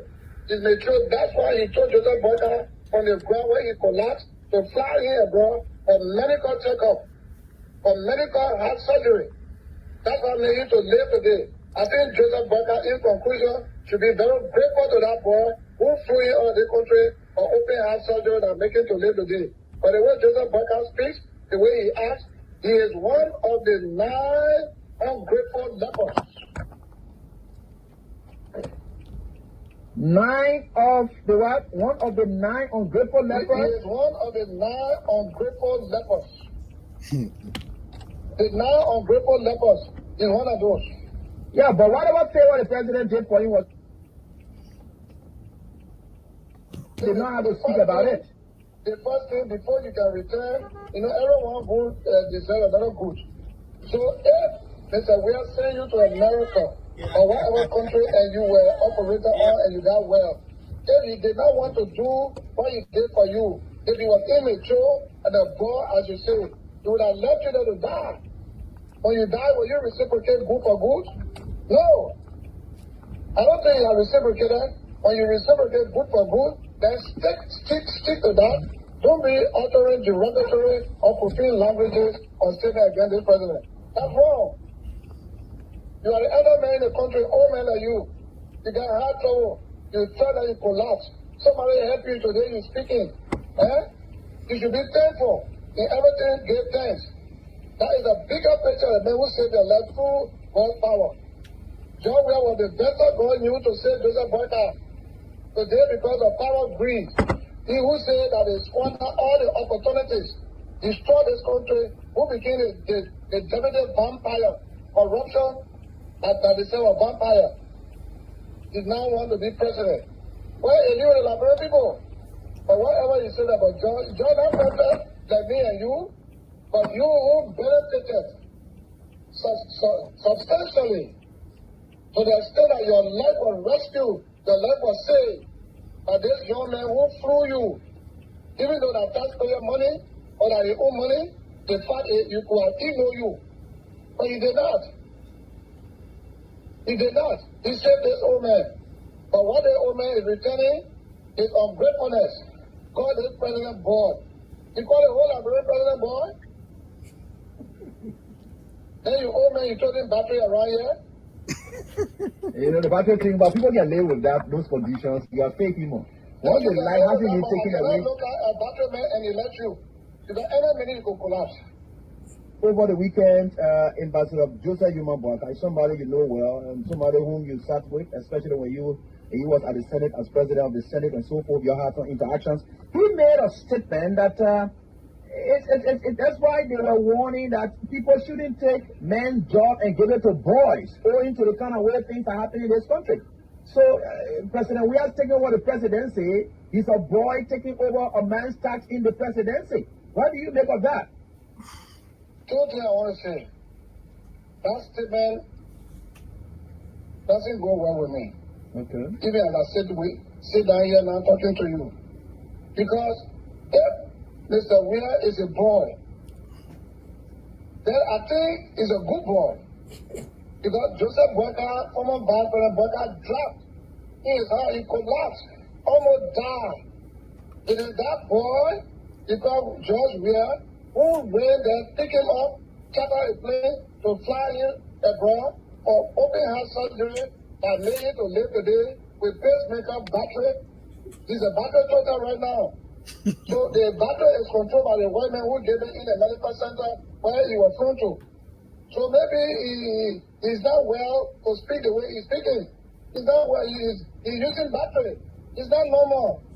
A man who is using battery and a man who has a natural heart. Compared Look, let me say something. it's funny though. Okay, so this is the Prince Johnson. This is the Prince Johnson of yesteryear, who was describing this woman as a melting battery, and he will collapse anytime and die. But this is the same Prince Johnson who was supporting George Weah, fighting for George Weah, as if to say George Weah was one little boy who cannot talk for himself. He was there lambasting the old man for George Weah, but now he turns from George Weah and calling George Weah all sorts of names and coming now to deliver the quote-unquote number to the battery man so that the battery man can win election. I wonder whether the battery has been removed or the battery has been replaced by solar cell, or I don't understand. But gentlemen, what do you make up of? I mean, I want you to combine two things. Prince Johnson coming now, according to him, quote unquote, to deliver the number to Joe Boakai for Joe Boakai to win and be president of Liberia, and he being a battery man back then. Talk to me. Tell me, what did you make of this statement? You going to go first, Joe? Yeah, go. I got a couple of factors. I'll lay it straight up. Prince Johnson is not a fool. He's a very, very smart man. Very, very smart man. He's very, very smart. I'm going to tell you, he's a political chameleon. It's almost like a Costa. They will speak bad of you tomorrow, they change their tone. They'll say, that's the situation. You can't blame them for it. Don't take him for what he's saying against him. You will say situation has changed. That's why we changed. That's politics. That's one. I'll tell you why he's smart. Two things there. Because he fell out with George Weah, he need to find a way, you need to find a political canopy where you have to go and to have some blessing to continue to until his retirement. Right. He has to cut some deal with the incoming leadership. The only person he can speak to, he can get away around with will be Weah Boakai, not Mr. Cummings, because he won't let him in. Because Cummings has too many elite and smart people around him. They're not letting him in. So also looking at Mr. Boakai health issue, bring a boy closer to you, there's a chance that Boakai could drop tomorrow and God forbid, which not wishing for that. We don't wish him for him to drop dead. Well, that's not what we wish for. But this is what he is thinking. Or something, so he will automatically step in and serve the old man turn. Old man may be, they're always saying, incapacitated. In the law, in the constitution, when that happened, the president should retire. So what happened? Prince Johnson had become the godfather, the untouchable. Who run the country? He little boy run the country. The only way he can maneuver a way through, that's how it works. That's one. He's not a stupid man. He make this statement and come out and say, when you mean untouchable, you talking about something like a war crimes code? No. When he in that position, he can't touch it because he's staying in a elected position. He was still going to go until he retires. And when Prince Johnson retires, something going to put health issues out. He's not healthy anymore. What can you carry him? Well, health issues like, so most of those so-called warlords were not investigated, could not be investigated because most of them have health issues. At some point in life, that Noriega, this man from Chile. They nest something, that's it. He's gone 18 years already. I know more years to go. I know more 9 years. At the end of that, he retired. He's going to go health issues. That's it. He's going to live in retirement. He's not stupid. He knows what he's doing. And those statements he's making is not statement, oh, the guy is not trustworthy. It's not a child. You know what he said. Well, way back. He been maneuvering with you. He's been negotiating with George Weah. It did not go well. It's not about TIA giving him up. He wanted more deals. It did not go. He's a deal maker. He's a deal maker because the deal did not go his way. He fell out with George Weah. He's not about going to that. He doesn't care about going to America. He's not going to get into America. Apart from Prince Johnson, there are other people that committed crimes that are in Liberia. You just say, Louis, it's not going down. They're not going down. Other people will go down. That doesn't bother him. What bothers him? I know more 9 years. So this is how he's doing. So he pushes his boy for the fact that he has a position to get there. That's closer to power. So, and he did know the capability, the capacity and the capability of Momo Boakai when he's a president. So who runs the office will be Jeremiah Kuhn. So who is running Jeremiah Kuhn? Who is running Prince Johnson's former party is Jeremiah Kuhn. So they run the country. You see the deal there? So whatever he's saying right now, he's pushing the deal. He's going to console with the old man when he was sick. He went on the spoons telling people to the Ellen Johnson should, Madam Shalif should forgive woman Boakai. There are a lot of things he's going. He's got a massive campaign. So that definitely means that he got a lot of chance with Omar Boakai for his boy to become vice president, and he got closer to power. So this is what he's doing. That's why I analyze the situation to be. He's not stupid. People say, oh, he need to go to rehabilitation. No, he doesn't. He know what he's doing. Spirit Johnson speaks very distantly. I mean, he's very good. He's outspoken. He's eloquent. Two ways: eloquent, outspoken. You know what he's talking. He's not stupid. And he's a smart politician. So that's why I analyze Prince Johnson to be. So you watch him while I'm telling you. This is why he email out. Well, Sir Jamal, the man if our football will call him a political Maradona, and that's Prince Johnson. And why am I saying so? Prince Johnson, he finished finding. And remember, Edo, on our first discussion, I said I will rescue too. This is the reason why I was suggesting that the wise men, the most wise men in Liberia, that no other wise men should pick rescue too. Because now Prince Johnson become rescue too. Hallelujah. He will run the country. And what's going to happen here? Prince Johnson, he saw the green light somewhere, and he going to take advantage of this, and he going in there with the sweet talk. Remember, it was seeing Prince Johnson years back when he and George Weah came from Nigeria. There was some history between them.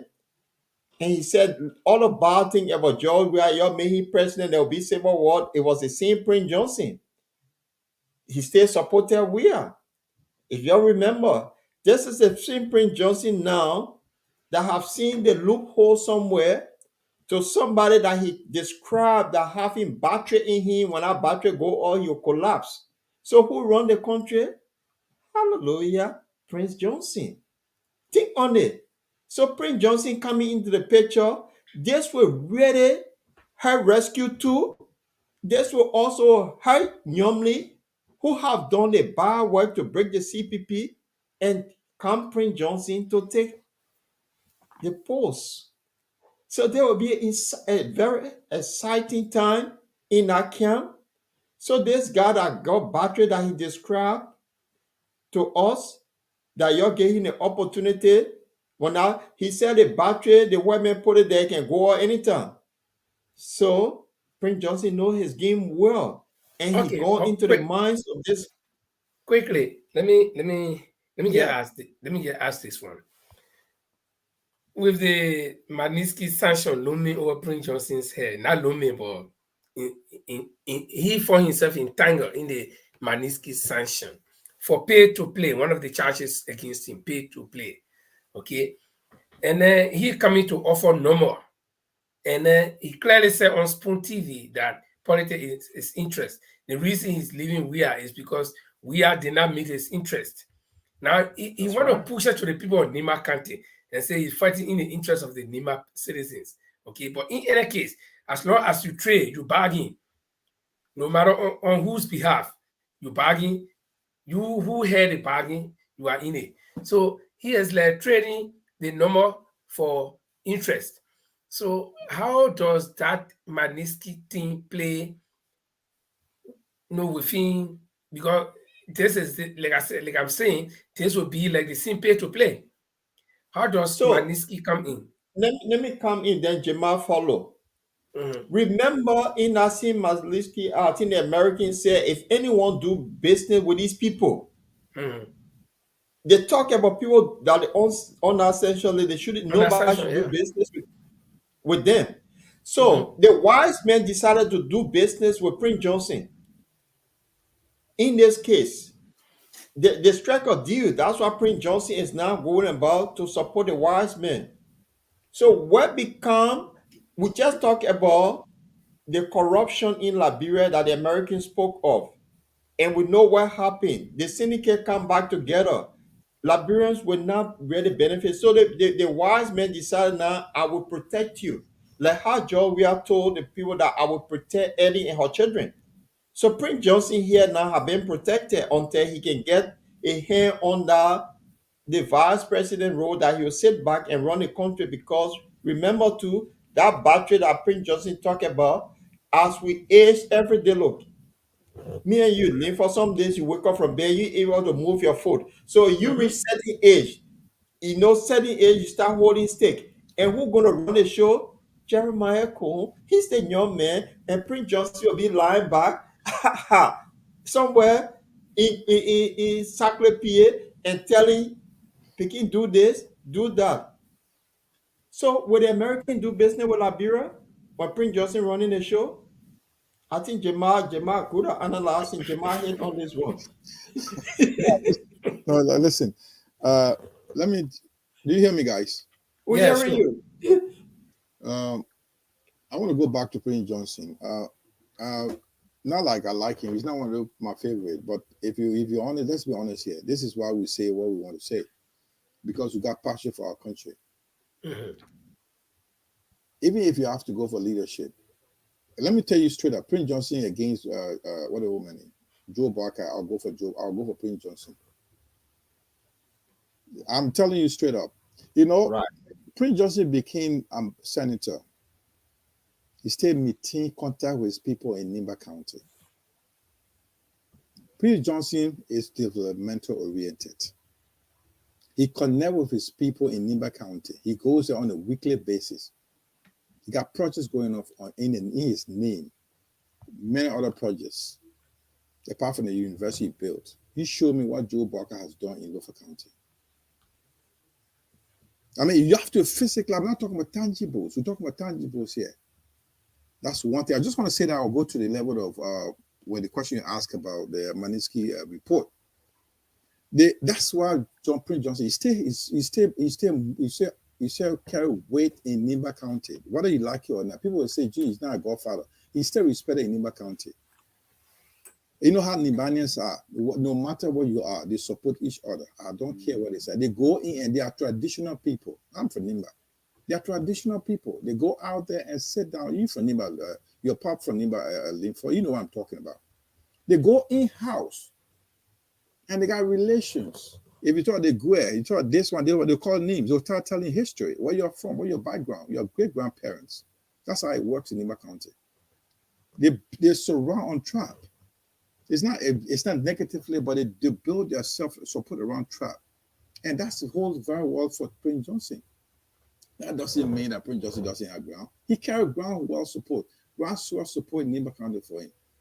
So that definitely means that nobody can want to overlook him. And let me tell you what I do walk around code against Prince Johnson. Prince Johnson just making noise. He's not the only one in Liberia that have issues. Exactly. You got other look at this. Look at you know what happened when the Kosovo when the Liberians went to Ghana to sign a Kosovo peace conference was that they shouldn't have any war crime against anybody. When they came back, when the government came back to power, now the Liberian people said, okay, let's have this. If this thing happens, we don't have to be repeated. That's why the OTRC came out together. You know that Taylor was not arrested for Liberian crime. The issue in Sierra Leone. So the issue is going to drag a lot of people down the line. So Prince does not worry about that walk around who we're all singing song about.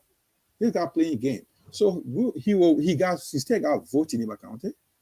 He still people like in Nima County. And he's physically present in Nima County, unlike our old man Joe. Tell me one foundation Uncle Joe has in Liberia. Foundation.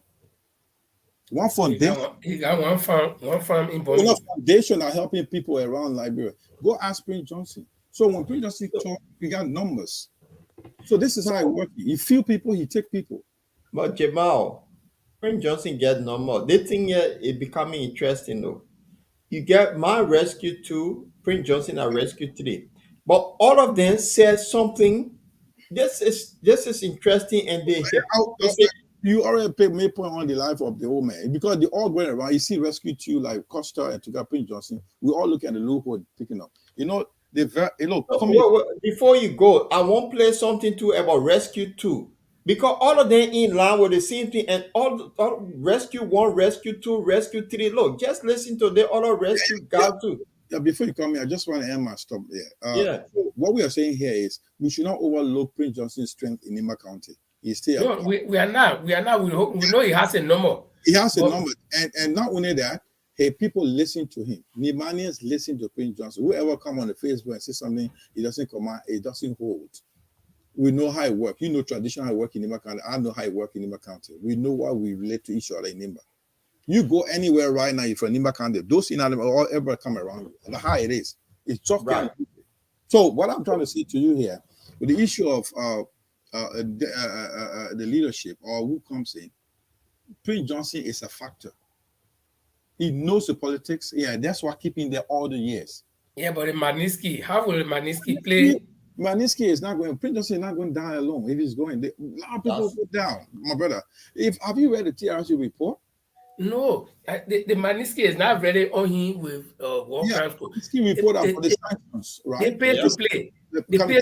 So he's taking advantage of his number to go to. Can I want to answer to that question. Manisky, I say make any impact on him. What happened to him? He was forced to resign as the head of the defense committee in the legislature. Also ECOWAS. Yes, that's all. But what does it have to do with him? He doesn't travel. He doesn't travel. But it doesn't matter. Try to go to so would the American do business? Is Boakai elected president? With Prince Johnson support? Of course he will. There's a lot of ways. Prince Johnson will not negotiate with farmers these things. And the woman looking at that. I'm telling you something. There are many ways around it. Don't overlook what I'm talking about. There are a lot of ways around. Prince Johnson cannot negotiate. He knows the way that he knows very well that he can't get around Kumi because Kumi is almost like 80% American. He kind of covered. So he can't get around that.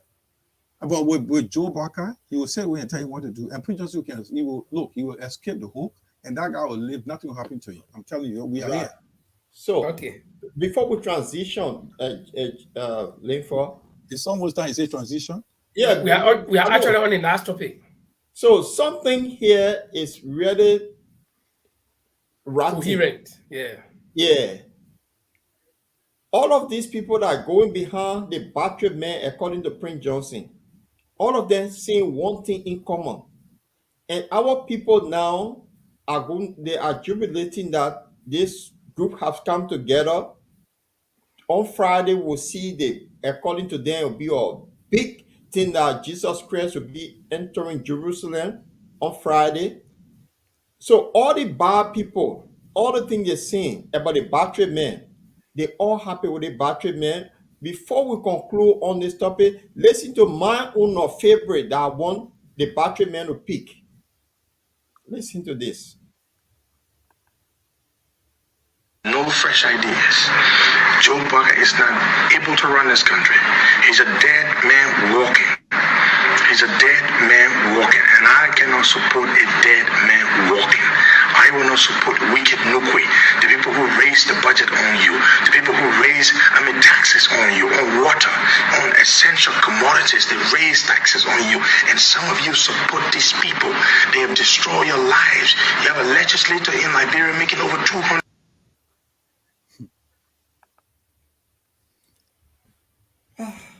Okay, that's one. I think that's one. I think we need to. One.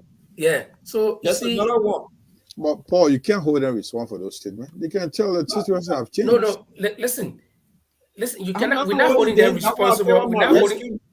Yeah, listen. Now, let me come in. Let me come in. We are not holding anybody responsible for what they say. What we are trying to do here is to educate the Liberian people about this particular Joe Boakai. People observing and they know about him, and they say, no, listen, what are people saying about Cummings? People are saying that nobody knows Cummings, they don't know him. Okay, but these people who talking are people who know Joe Boakai. You're not getting the point what we're trying to make here.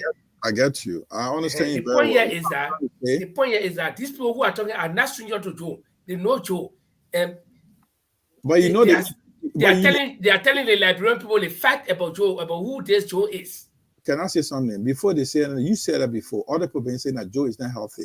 You know that we all said it to him, but you know what Paul and myself been analyzing here, why they supported Joe for? You didn't like him? They don't like him. They didn't have any interest. They got interest. They all got that's the point we're all driving here. That they are doing it because of interest. Okay, listen to this one. What are people okay, go on. Yeah. You know what our people are saying? My people are saying, women got the numbers. Let the vice president tell us what he did with a group of 77 monies. Let the vice president also tell us if he was a race car parked in the garage for 12 years, why then was he taking pay? Why was he getting paid for work he did not do? Let the vice president tell us. He has a background in agriculture. Let Joseph Boakai tell us what he did with the Liberian people money they gave for rice. When he sat presiding over a Senate that approved $3 million in a budget for agriculture in its totality. But yet they would give you $30 million for just rice alone, rice. And you say you advised the project and the people did not listen. Do you think we want to listen to that kind of vice president who would then be a president and tell us, say, I told the people in the House of Representatives we must reduce the $15,000 and payment monthly? They not listen. No. Okay. So this is one of the people, in fact, the conductor of the train that has left the station.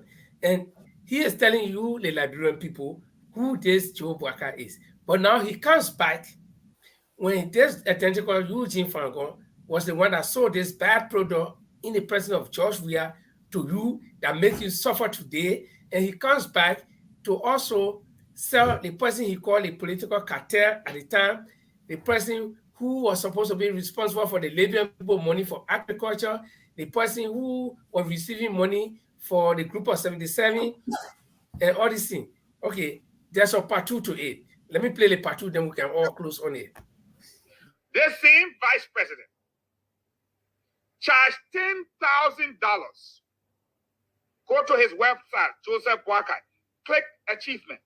He charged $10,000, $10,300 and change for 3 days inspection visit to the rice project.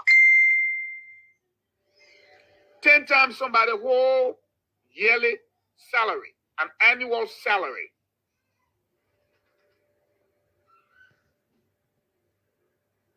Yes, it's on her website.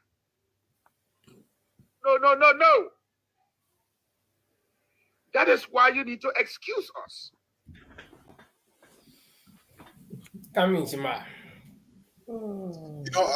With these things, when people are speaking, they will also have the question on their characters. That's one. Why we also can hold them responsible for what they're saying because they're changing overnight. Politically somersaulting. And they are making statements that people do hold them. So, do you trust him? It's just like, a few people, like the same Eugene Fagon, the Prince Johnson, the Costa. You can't be a loud mouth and you think you're saying people will listen to you because this is completely contradictory. He's a guy who also giving his support to Joe Boakai right now. Where do we respect him from?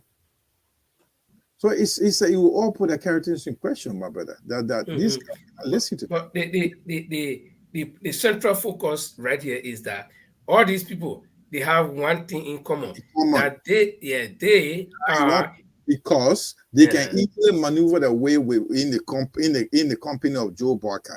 And Joe Boakai being one of them can easily accept them. They can't carry this into they couldn't carry to Ellen. They can't carry to comics. Old man is disoriented. He doesn't know what happened around him. So when they get around leadership, they can do what they want to do. He will be sleeping throughout the night, throughout the day. He doesn't know what's going to happen around him. So that's the reason why they are doing all these things. Yes. So this is the point we want to make to Liberian people, that these people are not selling to you a good product. So do not buy it. But you know what our people are going by? It's a difficult thing for you. I said, that's what I was saying. Until we need divine intervention in Liberia. No, not divine intervention. Our people have not been properly educated in the past. Let them know. How would they know? You are sitting out here, and when those very radio stations, this Jehovah's Witness that way want to go house to house, tell our people this is the real people. Who is doing that? Who is doing that, Paul? I mean, these people hearing us, and those people can relay the message to their families. We're making an effort. Why is it this guy? Tell me any politician in Liberia that's after 2016 election, right? 2017 election has been committed to campaign to educating Liberia that he will deliver, he will deliver, he will deliver, he will deliver. Tell me one. Who is that person? Cummings. Why are they saying to him now after almost 5.5 years? Why are they telling him? He's been he's been at every door in Liberia, every county. Every county. How much do you want to educate him? They are telling him he's a stranger. They are telling him he's not from here. Because not that they don't know about him, because they don't accept the policy that he's bringing with these kind of bad people all going together to. What is he saying? He's telling the people the right thing. Mr. Kobe is telling the people, look at the criminals you guys have. Look at the country is going bad. You check my past record. I've delivered. These guys 12 years, they don't do anything. No, but the people do not accept good message. How do we need to continue to appreciate? So that's why I'm saying we need divine. Don't overlook God's effort. If you're a believer, believe in that. We need divine intervention in our country, my brother. This has happened to us at this point now. They're not listening. They are telling you the old man got numbers. Number from where? Where those statistics say you got numbers? Someone said, oh man, because someone told you, oh my God, no. Oh yeah, oh my God, number. Someone told you, oh, man, he's a gay. Yeah, he's a gay. Someone said the man is not from here. He's a foreigner from Sierra Leone. Yeah, he's from Sierra Leone. Those are stories that carry before you investigate. That's how our people behave. So I'm telling you right now, while we are working our work, making our case, if we are all, Liberia is a country of believers, let's also have faith in God that He will help us to make that country good. How they did it, Ellen, brought her and changed it, set the pace, but now where we are today, there's a chance that they could give the judge we are back. And where are we going to go? We're doomed. Paul, our time is fast spent, but with all this thing happening and we see all the bad people going together, do we have any alternative? Yes, we have alternative in Liberia. And you know, sometimes the thing what Jemma said, it made a lot of sense. We need some intervention, divine intervention, which is God. And what God is showing us here now, how come all the bad cartel, they decide to assemble one place? Then the other cartel there, that syndicate, the other group, the American tell you these people just stealing from us. So these two group of people are there against another person that is the real change. So somebody who come with a real change say we want to move Liberia in the 21st century. This is the way we need to govern Liberia. And these guys see they say no, not the way we want. We'll go behind what Prince Johnson classified as the battery man, because he does not have long the battery can switch or will gather around him, so we don't need you. I mean, this is what they're saying. They know the truth. They know our people are suffering. They want the people to continue to be to their doorstep and beg them. So they're not waiting to change. Imagine a you put comments that Prince Johnson, he will be a different Prince Johnson. And this is the fact. These guys are waiting to change. And Benina Ure and others, the Rescue 1, Rescue 2, Rescue 3, they're all doing the same thing. Darius DeLong, remember when Commissaire put the 30,000 back for the people? The men who were elected on their ticket got so upset, they're not willing to change. So these are the people that gather around the battery men. That's the new name. I like Johnson that. said it, and it's a good name. The battery men. The battery man. They decided to rally around the battery man, and while they can't rally behind George Weah, they know that George Weah and his group have done themselves harm by going down, taking the people money to the level that they shouldn't have done. So they see the battery man as the new person that they can surrender. So all of them going around the battery man. What Edwin Snow said a few days about battery man, now he going back. So just think on it. Why are they surrounding the battery man? Okay, so They don't mean with that we have an alternative. And what does Mr. Cummings say he will do differently? This is why Mr. Cummings is the key to all of this. And with what Jamal said about God intervention, Liberia may see sense. Election is funny. In the last minute, something can sway people away. So this is, listen to Mr. Cummings here. I've had a chance, the blessings, to live in Nigeria, to live in Kenya, work there, live in Nigeria, work there, South Africa, of course the US and the UK. I understand these countries, the economies. I understand the Liberian country and the economy. I understand how you create jobs. I understand how investors think. Look, investors will not come to Liberia given the environment we have here today.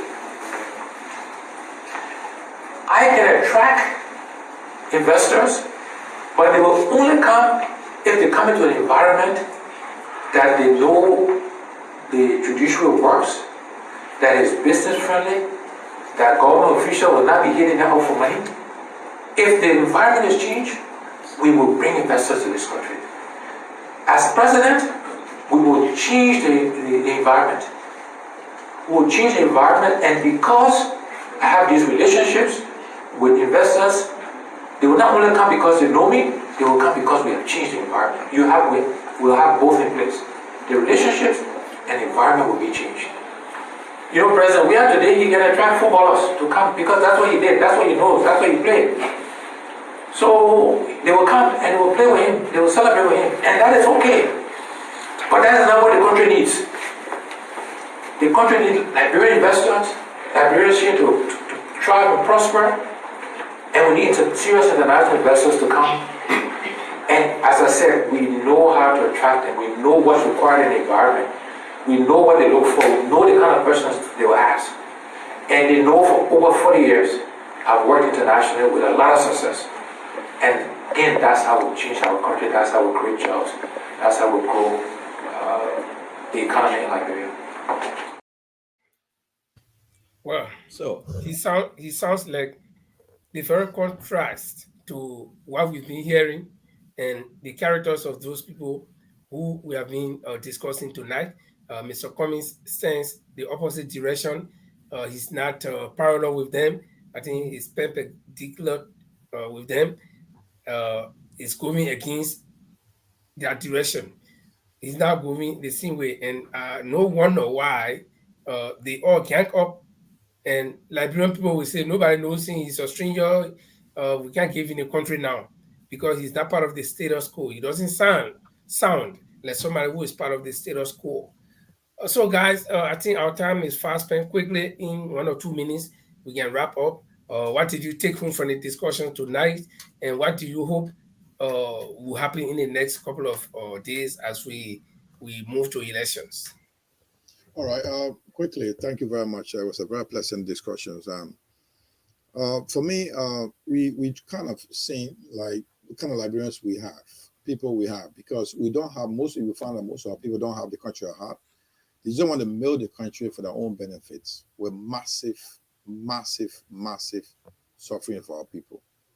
So you will see people the likes of Fagon, the likes of Costa, the likes of Johnson. They say one thing today, they say a different thing tomorrow. People believe that they were like, okay, we look up to them as like these guys giving us tangible or concrete information. They'll say one thing today, oh, this guy is very good. That's a good information. Tomorrow say something different. Who do we believe? Then you have to be careful. Then it makes the voters to think, who do we vote? They're not saying one thing to us.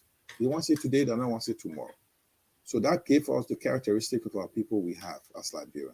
That's one. Second, we also know that why the people want to vote or carry Uncle Joe, knowing very well that he's health risk. Knowing very well that health risk. If we love Liberia, we need to make change in our country in the 21st century. We need to bring somebody like Mr. Kuma who has the capacity, who has the connections, who can build around and fix that country and make it better. I think this is the discussion here tonight. And all these around like streams, Mr. Kuma is a stranger, is just BS, it's baloney. What is happening here is that he knows that, I just asked Paul today, since 2016 election, up to now, which of the politicians has been at every door in Liberia telling them, this is what I have to deliver? He's the only one be doing it. Right? And now we need to believe him. We need to listen to him. If we want our country to change, we want our country to get better, we need to listen to Mr. Cummings. And he's not in it because he want to make money. He's better, he well pay off. He's in his 60s, late 60s. The next 25 years, he can live with all his money without doing anything. If I was coming, if it's not a law for Liberia, we wouldn't be having gray hair for Liberia. We'd be laying down enjoying your money in retirement. But just because he had a passion, he's a motherline.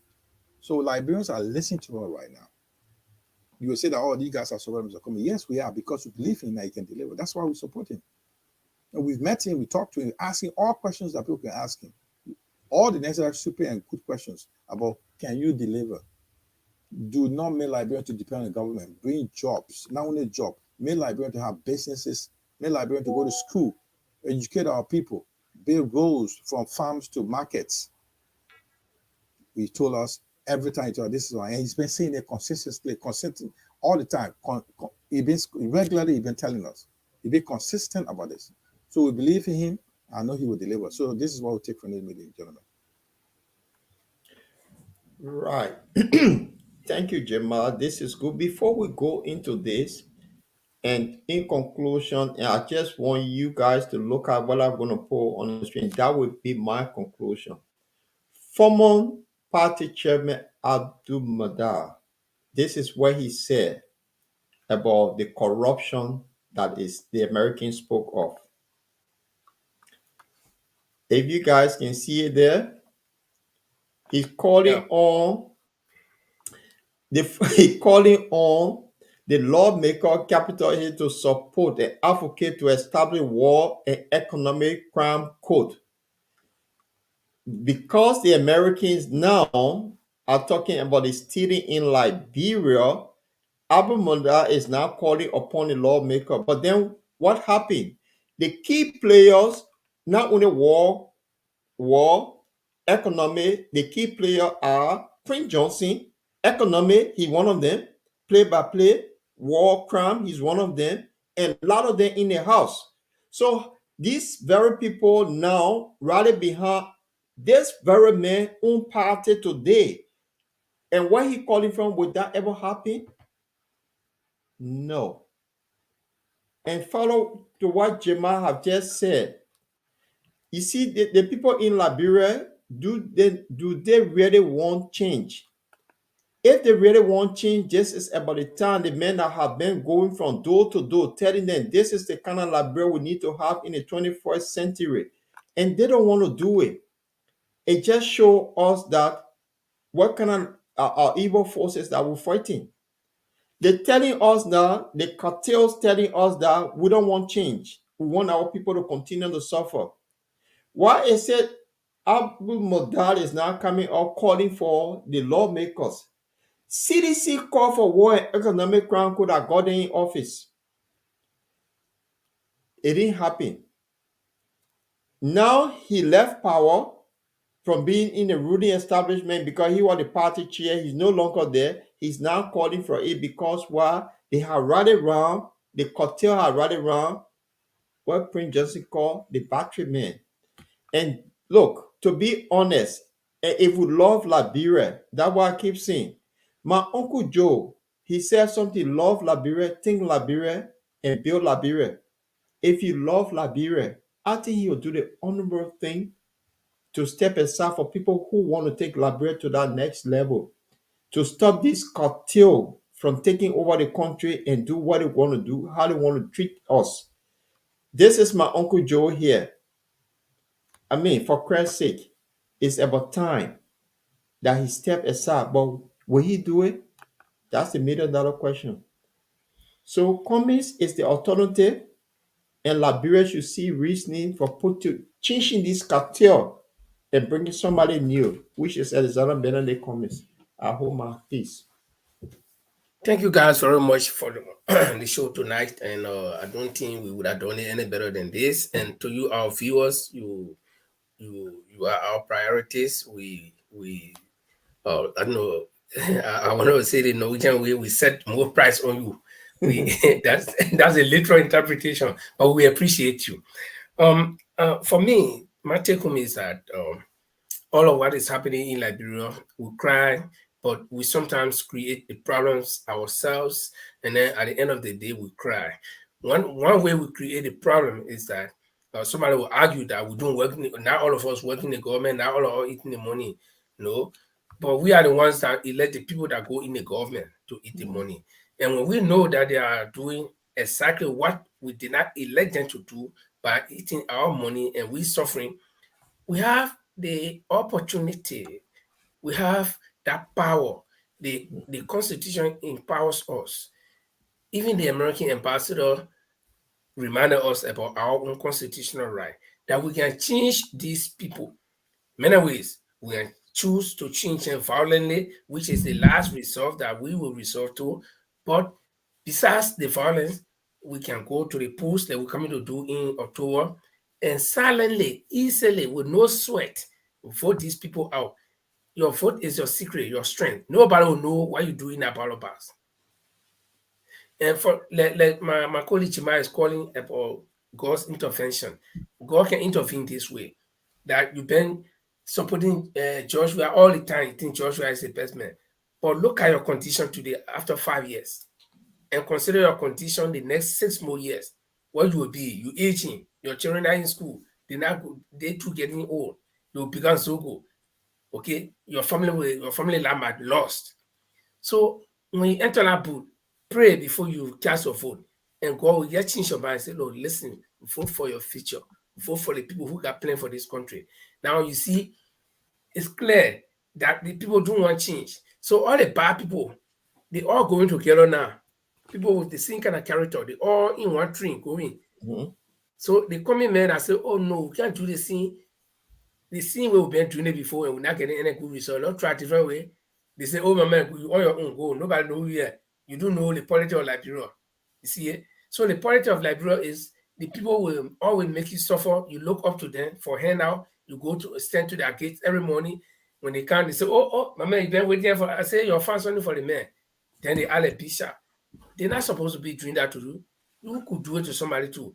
You have the right to live like them. So when you go in that ballot box, make sure that you make a right decision. We've been waiting for this particular 2023. 2023 is here. We are about 5 months away, and the time is ticking. Sooner or later, we'll be in October, and it's your time to make your decision for the next 6 years or at 12 more years. On that note, I'd like to say thank you very much, guys. And it's been a wonderful time. We've all stepped our time long, but it's worth the time because at least we're able to inform our viewers. And viewers, we apologize that we're not on our official Facebook page, but we also appreciate that you could search us all over the place and you were able to come. And we want to thank you so much. And we'll be here on Friday again with a fresh edition of the program. But expect that anything will happen of interest and we can pop in like Wednesday, Thursday, and Friday. So always expect us that we can pop in anytime where something of interest happens. But on that note, I'd like to say thank you, gentlemen, again. And Paul, take us home. You want to take us home, man can talk or what you want to do? I think man can talk up because this is what we are now. Sending cocktails so come together. And this one for tomorrow. All. We now know there's a bar cocktail that have put together, and as time goes by, we'll play all of them clip, including the late Charles Walker Bronsky on this cocktail as well. So it's about time that we'll tell Liberians these are bar apples that are coming together for the wickedness of our country, not the good for of our country. So on this note, we can talk. Oh, that's the number one hit in the UK. Man can talk all. Yeah, sometimes, yeah. Amen. Man can talk all. Yeah, man can talk all. Man can talk all. Boakai, man can talk all. Man can talk all. Switch it up, baby. Yeah. Man can talk all. Man can talk all. Amen. Man can talk all. Boakai, man can talk all. Man can talk all. Yeah. Man can talk all. Man can talk all. Amen. Man can talk all. Boakai, man can talk all. Man can talk all. Let me read for you. Everybody again read. Let me read for you. Let me read for you. A readers, a constituent pastor. Yeah. Man can talk all. Man can talk all. Amen. Man can talk all. Boakai, man can talk all. Man can talk all. Yeah. Man can talk all. Man can talk all. Amen. Man can talk all.